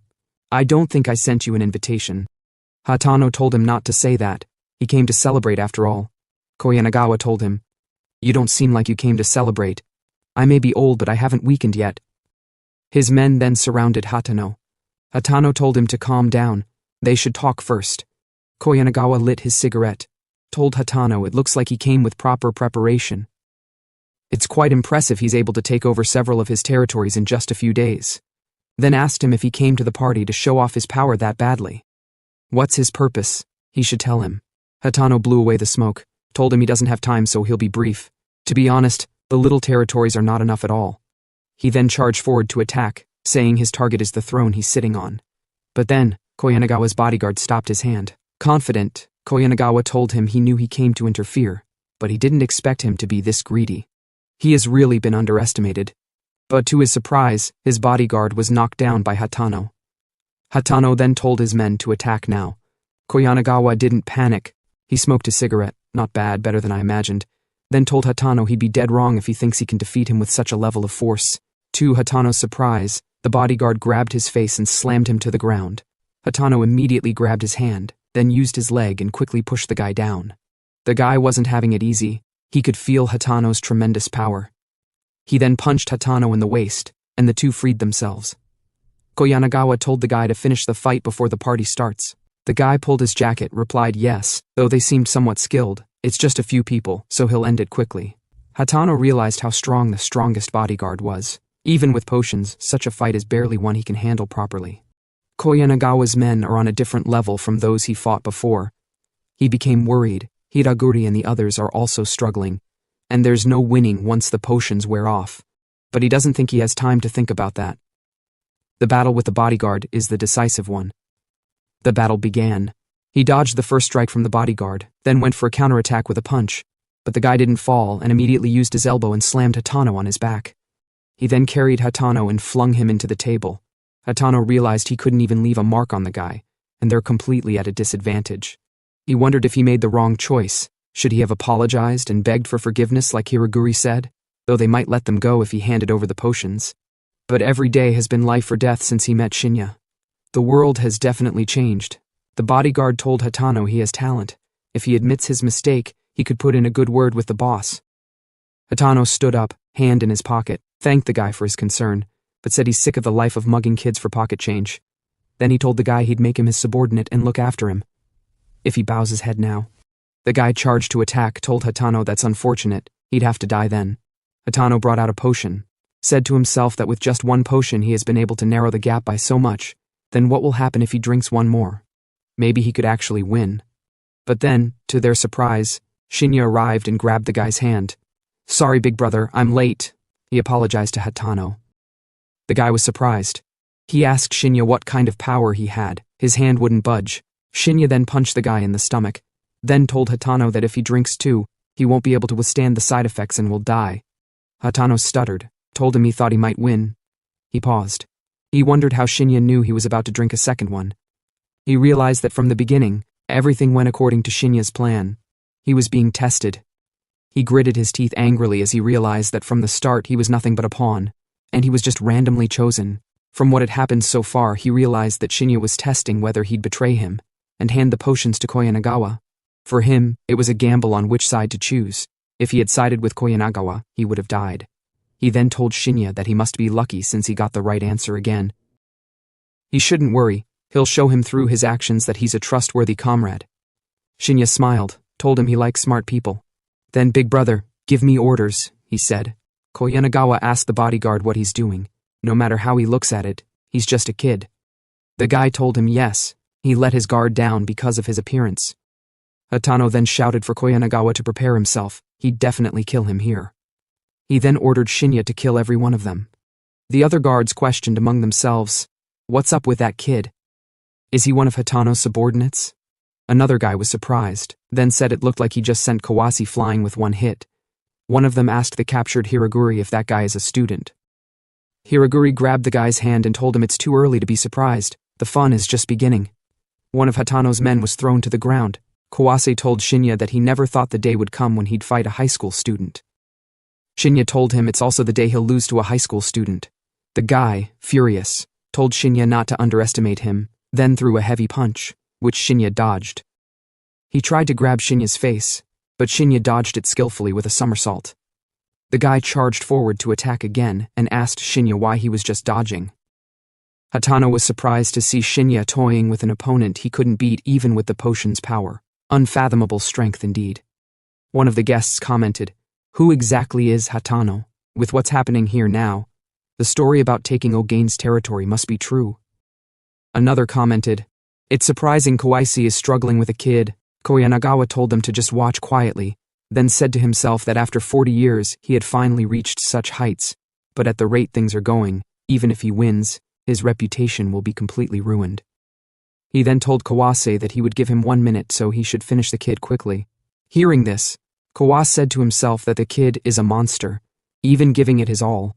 He hasn't changed expression once, and he's already at his limit. Forget finishing him off in 1 minute, he can't even touch him. Angry, he kicked at Shinya. Shinya dodged and used his leg to hold Kawase's leg mid-air. Now panic-driven, Kawase realized he couldn't even win in pure strength. Shinya wouldn't even budge. Shinya told him he's full of openings, then with a swift maneuver, he kicked him straight to the ground while mid-air, surprising everyone at the scene. Koyanagawa was shocked that Kawase had been defeated. People couldn't believe that a high school kid was able to defeat the organization's strongest. Koyanagawa then told his men to stop standing around and attack. Whoever kills the kid will take Kawase's position. And so, the guards charged in with vigor to attack, weapons in hand, including knives. Shinya took the first guy's knife and pierced his shoulder.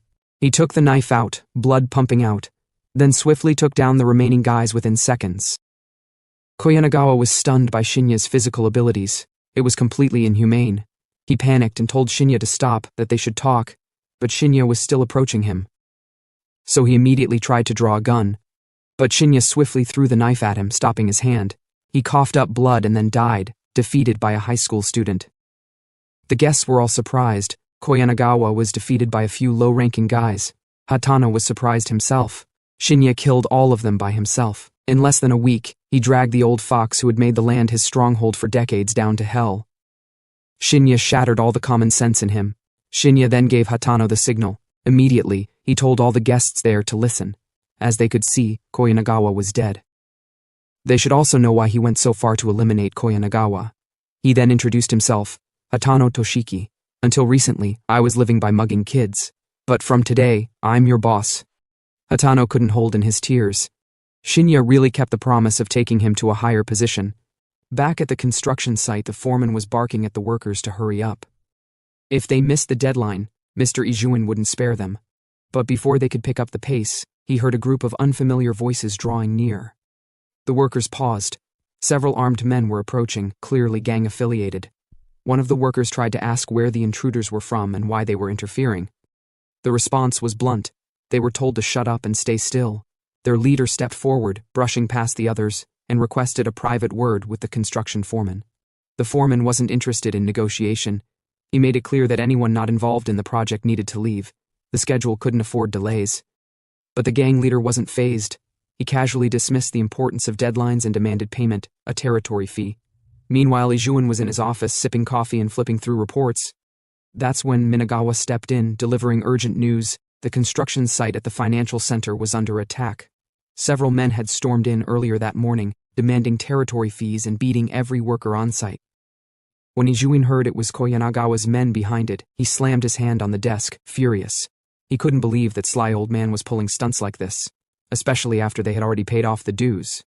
He ordered Minagawa to contact Koyanagawa immediately. He wanted answers. But Minagawa reported that he had been trying all morning, and there was no response. Ijuin scoffed, annoyed, saying the man was always trouble. Still, Ijuin prioritized the project and ordered Minagawa to pay the gang whatever they asked. The construction schedule came first, but Minagawa pushed back slightly, stating that this didn't feel like a money issue. The gang had specifically demanded Ijuin's presence. That changed everything. Ijuin rose instantly, declaring they'd go in person. Minagawa hesitated, suggesting they should ask the president for backup. But Ijuin snapped at him. If they couldn't handle this level of pressure on their own, they'd never climb in this world.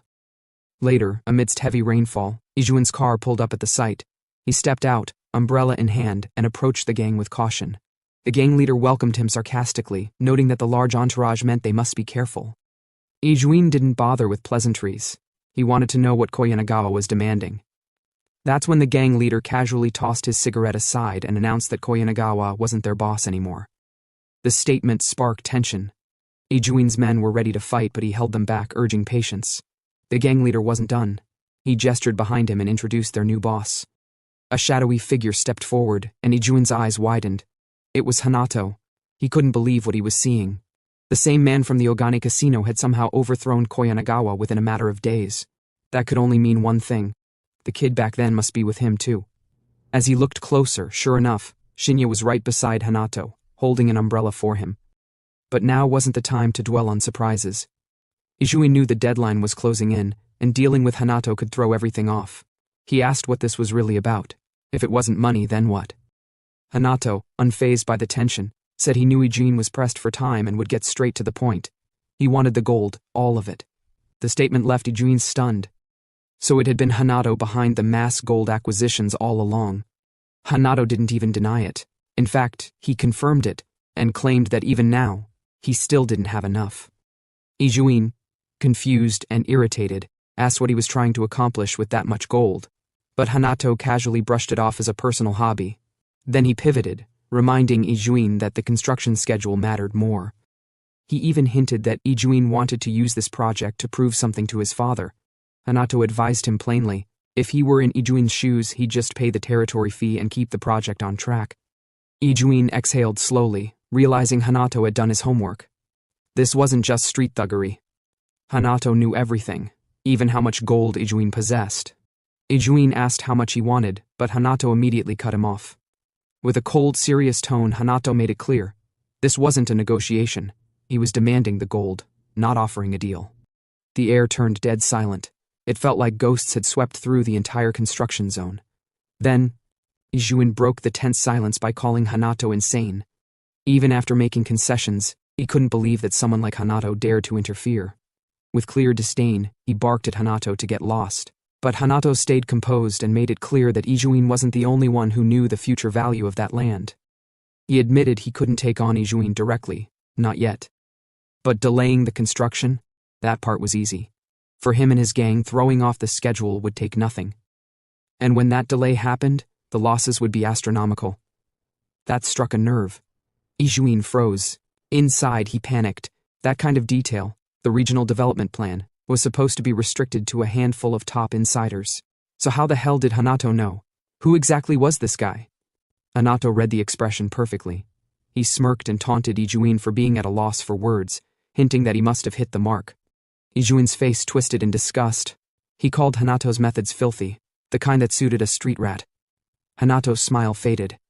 He asked Ijuin what he had just called him. But Ijuin didn't back down. His voice rose. He hurled insult after insult, calling Hanato a low-life thug, someone who only knew how to swing fists, now pretending to negotiate like some big shot. He then ordered his fighters to kill Hanato and his men. In an instant, umbrellas were dropped, war cries echoed, and both sides charged through the rain, fists flying. In the middle of the chaos, Megami charged toward Hanato with a punch, but Hanato didn't flinch. The strike never landed. Shinya intercepted it, twisted Megami's wrist, and slammed his neck upward. As Shinya locked eyes with him, he warned Megami with chilling familiarity, as if they'd met before.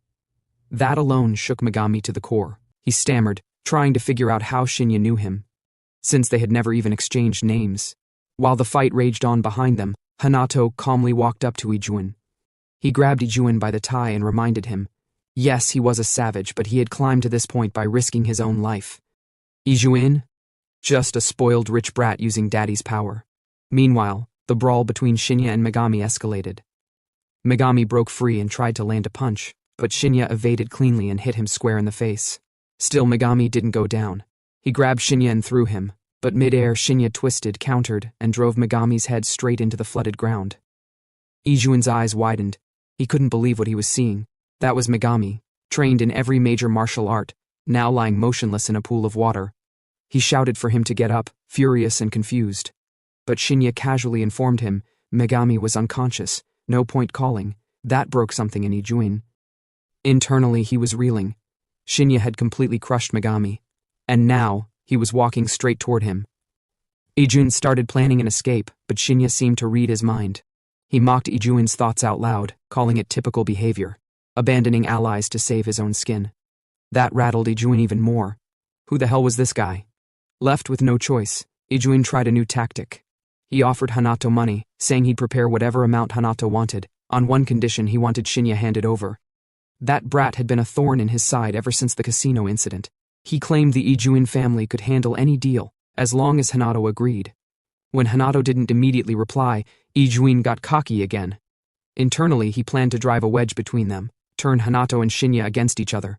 If Hanato stood alone, he'd be easier to crush. But before he could savor the thought, Shinya shut it down. He called Ijuin delusional for thinking money could manipulate everyone. Just the sound of Ijuin's voice disgusted him. Bloodlust in his eyes, Shinya started approaching. Ijuin panicked. He called out for Hanato to stop Shinya, begged him. The screen cut to black. Later, on a quiet bus ride home, Hanato casually asked Shinya if it was fine to leave Ijuin back there. Shinya simply said it was fine. After all, the guy wouldn't die. But here's the thing.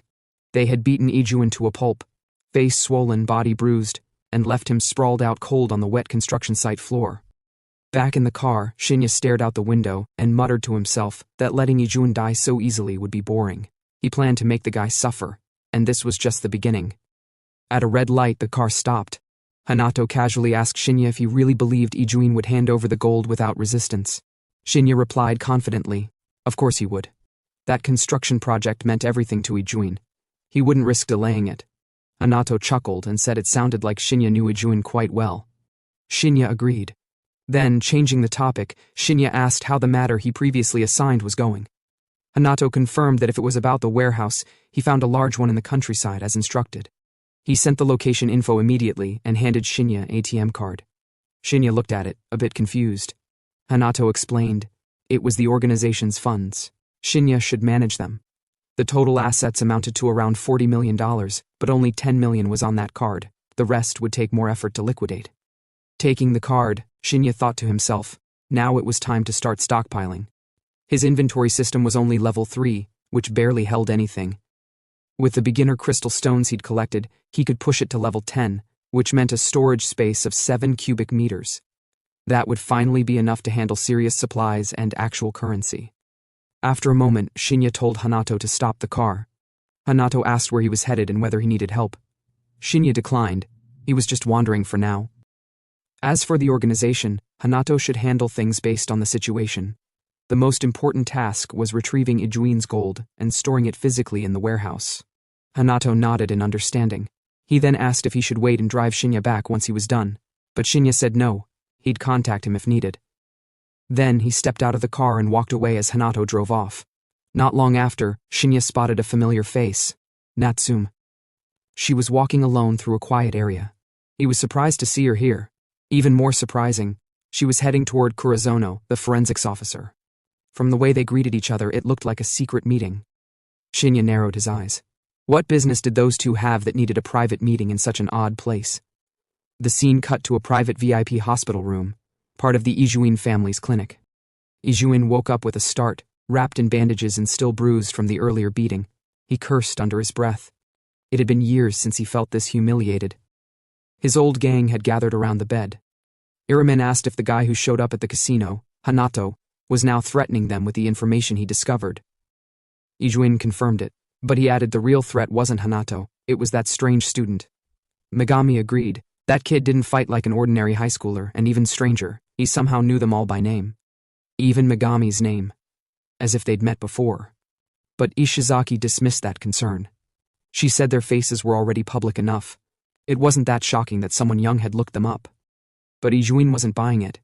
He insisted Shinya wasn't just some fanboy. The guy acted hostile from the very first encounter, and worst of all, he knew detailed internal secrets about their regional development plan. Now, with Koyanagawa's forces taken over, and the construction schedule at risk, Ijuin finally admitted something unthinkable. He would have to pay Hanato the money he demanded. Everyone in the room was stunned, but Ijuan quickly reassured them it would only be temporary. He'd get the money back eventually. In the next scene, Natsume and Mr. Kurizano met at a nearby cafe to settle things. Kurizano brought along the journal she had requested and slid it across the table like he was doing her a favor. She reached out, thanking him for the effort, but before her hand touched it, Kurizano reminded her he didn't do it for free. He claimed her sudden week-long disappearance dumped a mountain of extra work on him. Natsume apologized and calmly said she would be resigning from her post due to personal circumstances. She asked him to take her salary in exchange for the materials. As long as she got those back, she didn't need anything else. But Kurizano scoffed. Her salary? Worthless. Instead, he suggested something else entirely, that she stay by his side, obey his whims, and in return, he'd hand over the materials. Natsume was stunned. What kind of suggestion was that? Kurizano kept pressing. He claimed it wasn't a bad deal. Her career in forensics would be secured too. But Natsume firmly rejected him. She said she couldn't accept that kind of arrangement and told him to watch his words. All she wanted were her materials, nothing more. Kurizano wasn't backing down. If she didn't comply, then she could forget ever seeing those documents again. That pushed Natsume to her feet. She snapped that the materials belonged to her. He had no right to confiscate them like that. Kurizano agreed, technically, but smirked and asked how she planned to prove it. He could easily call them classified. After all, he worked with personal data. If he did that, she wouldn't even get to touch the pages again. He added that it would look bad if word got out that he, a senior, couldn't manage one stubborn intern. He told her bluntly that the only reason she was brought in was for her looks, not her skill. Then, turning to Natsume, he added that she shouldn't waste her mother's effort in bringing her into the world. All she needed to do now was follow instructions. Upon hearing this, Natsume poured coffee on his face and warned him never to mention her mother again, but Kurizano raised his hand, ready to slap her. He said he'd been patient enough, and now she was being insolent after throwing coffee at his face earlier. But the slap never landed. Someone caught his wrist mid-swing. It was Shinya. He'd appeared at the perfect moment, holding the man's hand in a vice grip. Natsume, caught off guard, asked what he was doing there, but Shinya didn't answer. Instead, he calmly told her that he understood her situation now and to leave the rest to him. Kurizano was shaken. The boy's grip was no joke. He thought to himself, how the hell is a high schooler this strong? Then he pieced it together. Maybe this kid was the reason Natsume had resigned. But Natsume quickly shut him down and warned him to stop making disgusting assumptions.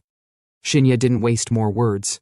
He told Kurizano straight they'd be leaving with the materials, so how much did he want in exchange? Kurizano freed his hand and laughed. A little greenhorn playing hero? If the kid wanted to embarrass himself, so be it. He said the materials would cost 10 million yen. The entire cafe fell silent. Even the nosy customers nearby, who had been eavesdropping since the yelling started, couldn't believe it. Some muttered that 10 million yen was absurd, especially for a high schooler. One guy joked that he'd happily let someone take his girlfriend too if 10 million was on the table. Another said there was no way the kid could pay. Kurizano wiped his face and told Shinya to stop interfering if he couldn't afford to play. He called him useless and said he should get lost. But then, Shinya asked him for his bank account number. That shut everyone up. Kurizano blinked. Was this kid serious? He chuckled dryly, brushing it off. He said if the brat could really pull it off, he'd even kneel and bow. Before things could go further, Natsume grabbed Shinya's arm, pleading for him to let it go. Even the other customers began commenting again, saying kids these days were too competitive. Some felt bad for Shinya, others thought he was just being reckless. And then, Mr. Kurizano's phone buzzed. He glanced at it, and his expression shattered. An alert confirmed that 11 million yen had just hit his account. The man froze, words failed him. The number stared back at him like a cruel joke. In disbelief, he asked himself, who the hell is this brat? Shinya calmly informed him that he transferred the money, and even added an extra 1 million yen to cover the coffee Natsume had spilled. As for the rest, all he wanted was a proper apology to Natsume. No kneeling, no drama, just a proper apology. That last line echoed across the cafe like a bomb. The eavesdroppers, who'd clearly forgotten their own meals, gasped at the number. One of them shouted, "The kid actually paid 1 million yen just for cleaning?" Another whispered that maybe he was some rich heir or something. Meanwhile, Kurizano's rage boiled. Apologize? To her? Who does he think he is? Shinya tilted his head slightly and asked if something was wrong. He reminded the man that everyone had heard the promise. Was he planning to back out now? Kurizano had no choice. Gritting his teeth, he offered an apology to Natsume. And Natsume, keeping her dignity intact, accepted the materials without a word. Later, Natsume and Shinya walked home together. The silence was heavy. Shinya noticed and asked what was bothering her. Natsume suddenly exploded. She yelled that she couldn't believe he didn't beat the guy up. Not only that, he even gave him all that money. Those materials were hers to begin with. Just thinking about it made her blood boil. Shinya casually replied that so that's what had her worked up. But she shouldn't worry. He wasn't going to let Kurizano use that money in peace. He had already messaged Hanato, instructing him to deal with the situation. Hearing that, Natsume finally calmed down. She apologized for not telling Shinya anything before going to meet Kurizano. She had only wanted her research back. Shinya said he'd actually seen her earlier and just followed her from a distance, so it worked out. Still, from now on she should take Mineta and the others with her in emergencies. Natsume agreed. Then, slightly curious, she asked why he happened to be there at all. Shinya replied that he got caught in the rain earlier during work and came to buy new clothes. Natsume said she understood. As an apology and a thank you, she offered to accompany him. Soon the two of them arrived at a shopping mall. While the original plan was to buy clothes for Shinya, Natsume somehow ended up browsing for herself too. Classic lady detour. While they were shopping, two figures noticed Shinya. It was Miki and her friend, former classmates from school. Miki's friend pointed and asked if that was really Shinya, the errand boy from class. Miki confirmed it. She couldn't understand why he, of all people, was in such a high-end store, and with a girl like that, she even speculated whether it was sugar dating. But the more they watched, the less sense it made. Shinya wasn't tagging along. He was the one paying. Miki muttered that the clothes in that store were ridiculously expensive. How the hell could he afford them? Curious and now suspicious, she told her friend they'd tail them and see what was really going on. Meanwhile, back on the street, Kurizano was walking home muttering bitterly. Losing to an intern and a high schooler? The humiliation was unbearable. But, he admitted, getting the cash was a silver lining. He swore that Brat must be rich, and planned to extort more out of him soon. But his greedy thoughts were cut short. A shadow appeared before him. It was Hanato. Hanato asked if he was Kurizano. The man confirmed with a scowl, telling him to get lost. He wasn't in the mood, but Hanato just smiled. He said he came to teach Kurizano how to spend 11 million yen properly.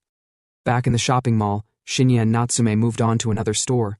This time, they stopped by a jewelry section. Natsume, catching her reflection in the mirror, began checking herself out and trying some things, in typical lady fashion. Shinya asked if she was really into that kind of stuff. She answered confidently, of course. She's still a girl after all. Skincare and makeup, that's the basics. Just then, Shinya's phone rang. It was Hanato, this time requesting a video call. Curious, Shinya accepted and showed it to Natsume. On the screen, Hanato appeared with a smug grin. Behind him, Kurizano was barely recognizable. Bruised, battered, humiliated. Hanato explained that not only did he return every last yen from the earlier transfer, but he also seized all of Kurizano's hidden assets as payback. Natsume smiled in satisfaction and told Shinya he'd done a good job. But their moment was cut short. A familiar voice called out to Shinya. It was Miki. She strolled over with her friend, pretending to be surprised at the coincidence of running into him here. Shinya coldly asked what she wanted. Miki, playing innocent, said she didn't know why things between them had gotten so frosty. If she'd ever offended him, she was sorry. Couldn't he treat her like before? She even added that she was sad right now, thinking the guilt card would surely work. It didn't. Shinya completely ignored her little performance and kept talking with Natsume. Miki's smile twitched, but inwardly she was livid, red-faced and fuming. Why was Shinya ignoring her? Her friend whispered that something felt off. Shinya really did seem different. Not even Miki's usual cutesy act had an effect. She wondered aloud if he was just bluffing. But Miki wasn't ready to give up. Determined to win, she strutted closer, grabbed Shinya's arm, and leaned in. Guess she forgot to install the DLC for chest development. Her top conveniently angled for maximum distraction. She asked what he was buying and offered to help him choose, confident that this old trick would break his composure. It didn't. Shinya shoved her hand away and told her flatly to stop the act. It was disgusting. Miki froze. Disgusting? She repeated in disbelief. She couldn't believe he just called her that. She snapped that he should be grateful she was even paying him attention. For someone from the bottom, wasn't he being a bit arrogant? She turned to Natsume and declared that Shinya was dirt poor and probably burned all his savings at the last store. Natsume was beautiful, she said, so she should break up with him immediately. She felt smug saying it, thinking she'd dealt a heavy blow. If you make me angry, I'll expose your whole past, she thought. Meanwhile, the workers and cashiers nearby were watching the whole circus unfold. The manager, annoyed by the disturbance, told a junior staff member to go handle it. The poor junior blinked. Why me? She muttered. But her senior insisted. It was her first day, so this was her chance to make a good impression. The girl rolled her eyes. What kind of impression? You're just pushing your headache onto me. Still, she forced a customer service smile and approached the group. She politely asked them to keep their voices down as they were disturbing others. Miki didn't stop. She kept haunting Shinya, telling him this wasn't a place for broke people like him. She told him to drop whatever item he was holding and leave before embarrassing himself further. Shinya looked at her silently, then dropped the product back onto the shelf as instructed. The junior staff member frowned. So they really weren't going to buy anything? She sighed inwardly, thinking they were just another set of window shoppers wasting time. But before she could even finish her thought, Shinya pulled out a card and handed it to her. He told her to calculate everything, not just the items in his hand but everything in the back room as well. He would buy it all, by card. Miki and her friend stood frozen, mouths slightly open, minds completely blank. The worker blinked in disbelief. She asked Shinya if he was seriously buying everything. He confirmed with a nod. Panicked but eager, the junior staffer clutched the card to her chest like it was sacred, as if her entire life depended on it, and ran off, saying she'd check with the manager and asked him to wait just a moment. Watching the whole thing play out, Natsume glanced at Shinya and asked if that wasn't a bit excessive, even for revenge. But Shinya shrugged, saying it had nothing to do with provocation. The way he saw it, money was going to be worthless soon anyway. Best to convert it to supplies while it still held value. At that point, Miki barged in again, demanding to know if he was out of his mind. Was he really going this far just because his pride was bruised? Shinya dismissed her coldly, told her it wasn't any of her concern. Her friend leaned in, whispering now. From the way things looked, this wasn't a joke. Maybe Shinya really was some kind of rich heir. She advised Miki to back down and apologize while there was still a chance. But Miki scoffed at her suggestion. She still believed it had to be a bluff. She insisted on staying to see it through. She wouldn't believe a thing until she saw hard proof. Meanwhile, the junior worker reached her superior and awkwardly explained the situation, that a student said he wanted to buy everything, including the inventory in the back. The superior nearly choked on air. To make things worse, another customer had just tried to purchase one of the products, only to be told the item was already sold. The superior politely apologized, explaining the entire stock was now off limits. Then the real work began. The superior started calculating prices, moving between shelves and storage, eyes darting in every direction as she tallied the absurd request. 20 minutes passed. Finally, the junior returned to Shinya, thanked him for waiting, and presented the receipt. Every single product, including ice cream, cosmetics, backroom goods, came to a total of 30,230 items. After a 20% manager's discount, the grand total landed at 120 million yen. She asked Shinya to confirm and sign. When the number was read aloud, Miki and her friend practically screamed. 120 million yen? But the numbers were real. Shinya signed without flinching. Then he added an address and instructed the staff to deliver all items there. The worker nodded, saying delivery would be arranged within 3 days. Just then, Miki's friend panicked. She ran up to Shinya, grabbed Miki and begged him to forgive her. She claimed Miki just got carried away and didn't mean anything malicious. Miki, face contorting into a saccharine fake sweet smile that wouldn't even fool a dog, tried to salvage the situation. She apologized, saying she only said harsh things because she was interested in him and lost control. But Shinya was already done with her. He said plainly that he had zero interest in her, then turned to Natsume and suggested they leave. Miki was left behind, speechless, shaken, humiliated. As Shinya walked out, the staff lined up and bowed deeply, thanking him and expressing hope for his next visit. Well, if there even was a next time. Later, strolling down the street, Natsume commented that doing flashy shopping like that felt kind of good. She asked if she should also start stockpiling supplies in advance. Shinya nodded. In his words, when the world collapses, you could probably buy a person with a single loaf of bread. Natsume laughed, then said they should keep shopping. But then, something shifted. Shinya's body tensed, a strange energy pulsed around him, invisible to others.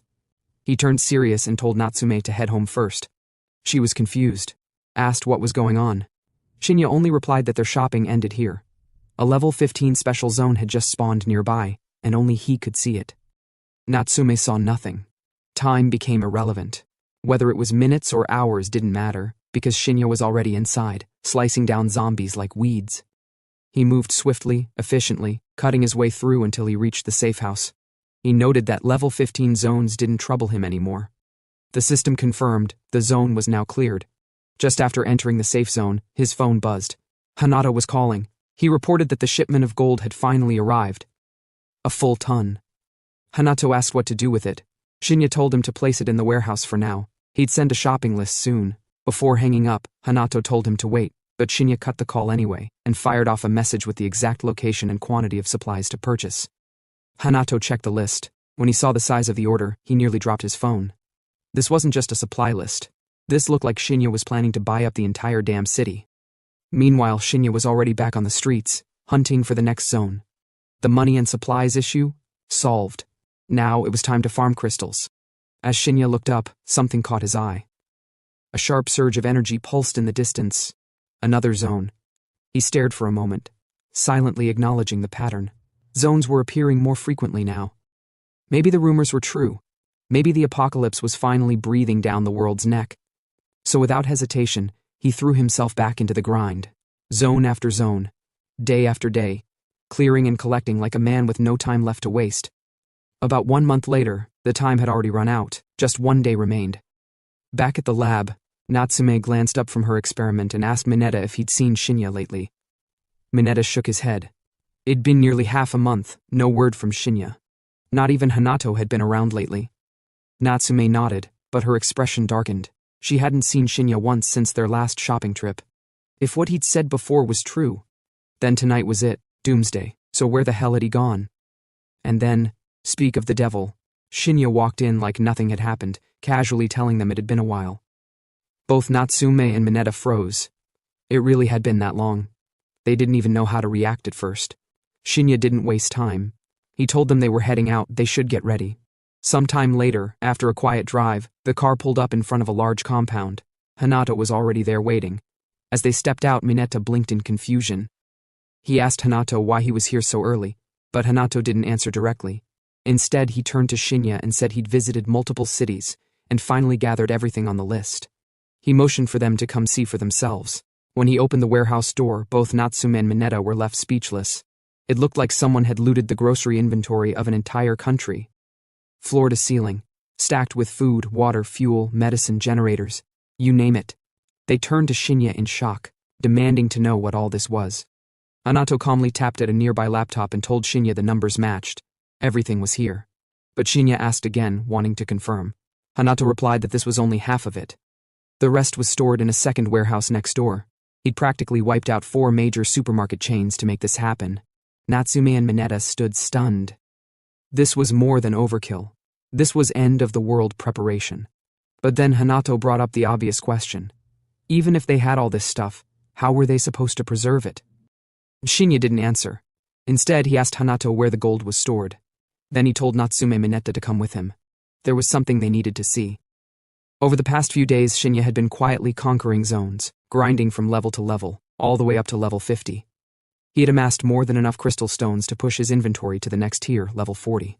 And now, it was time to put them to use. He walked up to the stash of gold. 1 ton, exactly. As they watched, Shinya began pouring out the gold in front of him and stretched out his hand. The crystals activated. Right before their eyes, the gold began to glow, then slowly fade, disappearing into thin air. Mineta's jaw dropped. He couldn't hold back. He shouted, asking what the hell was going on. Was the gold evaporating? But Shinya didn't stop. He consumed crystal after crystal, burning through them like fuel. Then a massive energy domain flared out around him.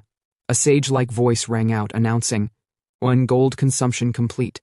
Inventory expanded. Current inventory level, 40. Capacity, 350 cubic meters, equivalent to 2 full basketball courts."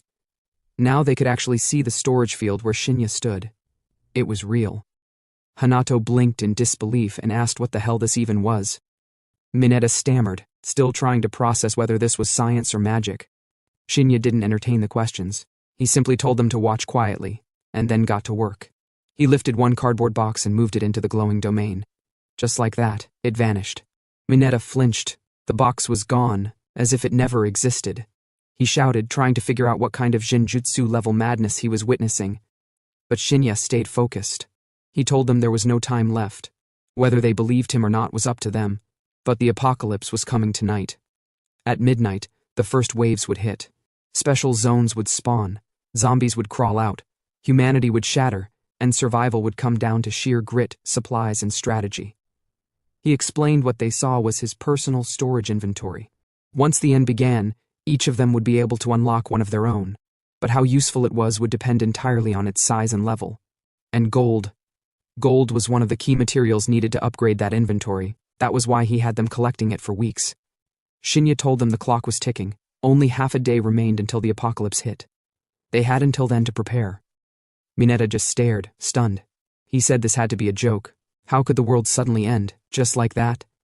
But Hanato, who had spent enough time around Shinya to know how strange and usually accurate his warnings were, didn't argue. He simply placed a hand on Mineta's shoulder and told him to calm down and just listen. Shinya repeated what he said earlier. Whether they believed him or not was up to them. But he wasn't going to let those who helped him go down without a chance. That's why he was giving them supplies, enough to survive the early chaos. He told them to take their share and use it well. Hanato lowered his head briefly, fist clenched, then nodded and said he understood. A short while later, Hanato and Mineta finished loading their share of supplies into a massive truck. After sealing the container doors, Hanato told Shinya they were all set. Shinya nodded and told them to head home quickly and finish their own preparations. But just before they left, Hanato turned to him again. He admitted that while their relationship had always been distant, he believed in Shinya this time. He was grateful, not just for the heads up, but for trusting them enough to tell them at all. And if Shinya ever needed anything, even when the world went to hell, he should call. Shinya smiled faintly and told him to survive well. The truck pulled out, and once they were gone, Shinya turned to Natsume, telling her they had things to do inside. But Natsume didn't follow. She just stood there, unmoving. Her eyes said everything. She had something to get off her chest. She looked at him and finally asked, why? Why had he kept the existence of inventory powers a secret from her? Did he not trust her? Before she could ask her next question, Shinya cut in. He already knew what she was about to say. She wanted to know why he pushed Mineta and Hanato, the people who had supported him from the beginning, away. She nodded. Natsume said that with all the supplies he had, wouldn't it make more sense for them to stick together during the apocalypse? But Shinya shook his head. Not at all. In a world gone mad, he said, humans could be far more terrifying than zombies. He'd seen it firsthand. The apocalypse would turn everything into a brutal game of survival of the fittest. And when people, especially those facing the end for the first time, got access to too many resources, it always backfired. He wanted her to understand something clearly. People weren't born selfish. But desperation, fear, and opportunity twisted them. He told her to imagine what kind of world other survivors would be coming from, and then asked how she planned to endure the cruelty that would unfold, how she'd survive when things got 10 times worse than now. If she couldn't build her own resolve, then this was where their paths would split. Natsume didn't reply. She simply turned and began to walk, fast, deliberate steps. Shinya looked after her and called out, asking if she couldn't even hesitate a little before leaving. But she wasn't leaving. She stopped and told him not to underestimate her. She had resolve too, and they didn't have time to waste. She still had things she needed to do. Moments later, outside the warehouse, Shinya waited alone. Then Natsume showed up. He looked at her and said it seemed like she'd made her decision. She nodded. This was her own form of resolve. Shinya then looked up toward the sky. He told her they had 1 minute left. He said she should say a proper goodbye to this world, because after this moment, the air she breathed would never be the same. No more freshness, only blood and smoke. Elsewhere, scenes were unfolding. Others were trying to enjoy their last normal moments. The atmosphere was tense, heavy, uncertain. Even Hanato, now back home, was sipping a cold beer, though one had to wonder if it would be his last. Natsume looked tense, her fear barely masked. But Shinya? He was calm. He'd already lived through this once. And then, bang. The countdown hit 1. The system made its announcement. Apocalypse has arrived.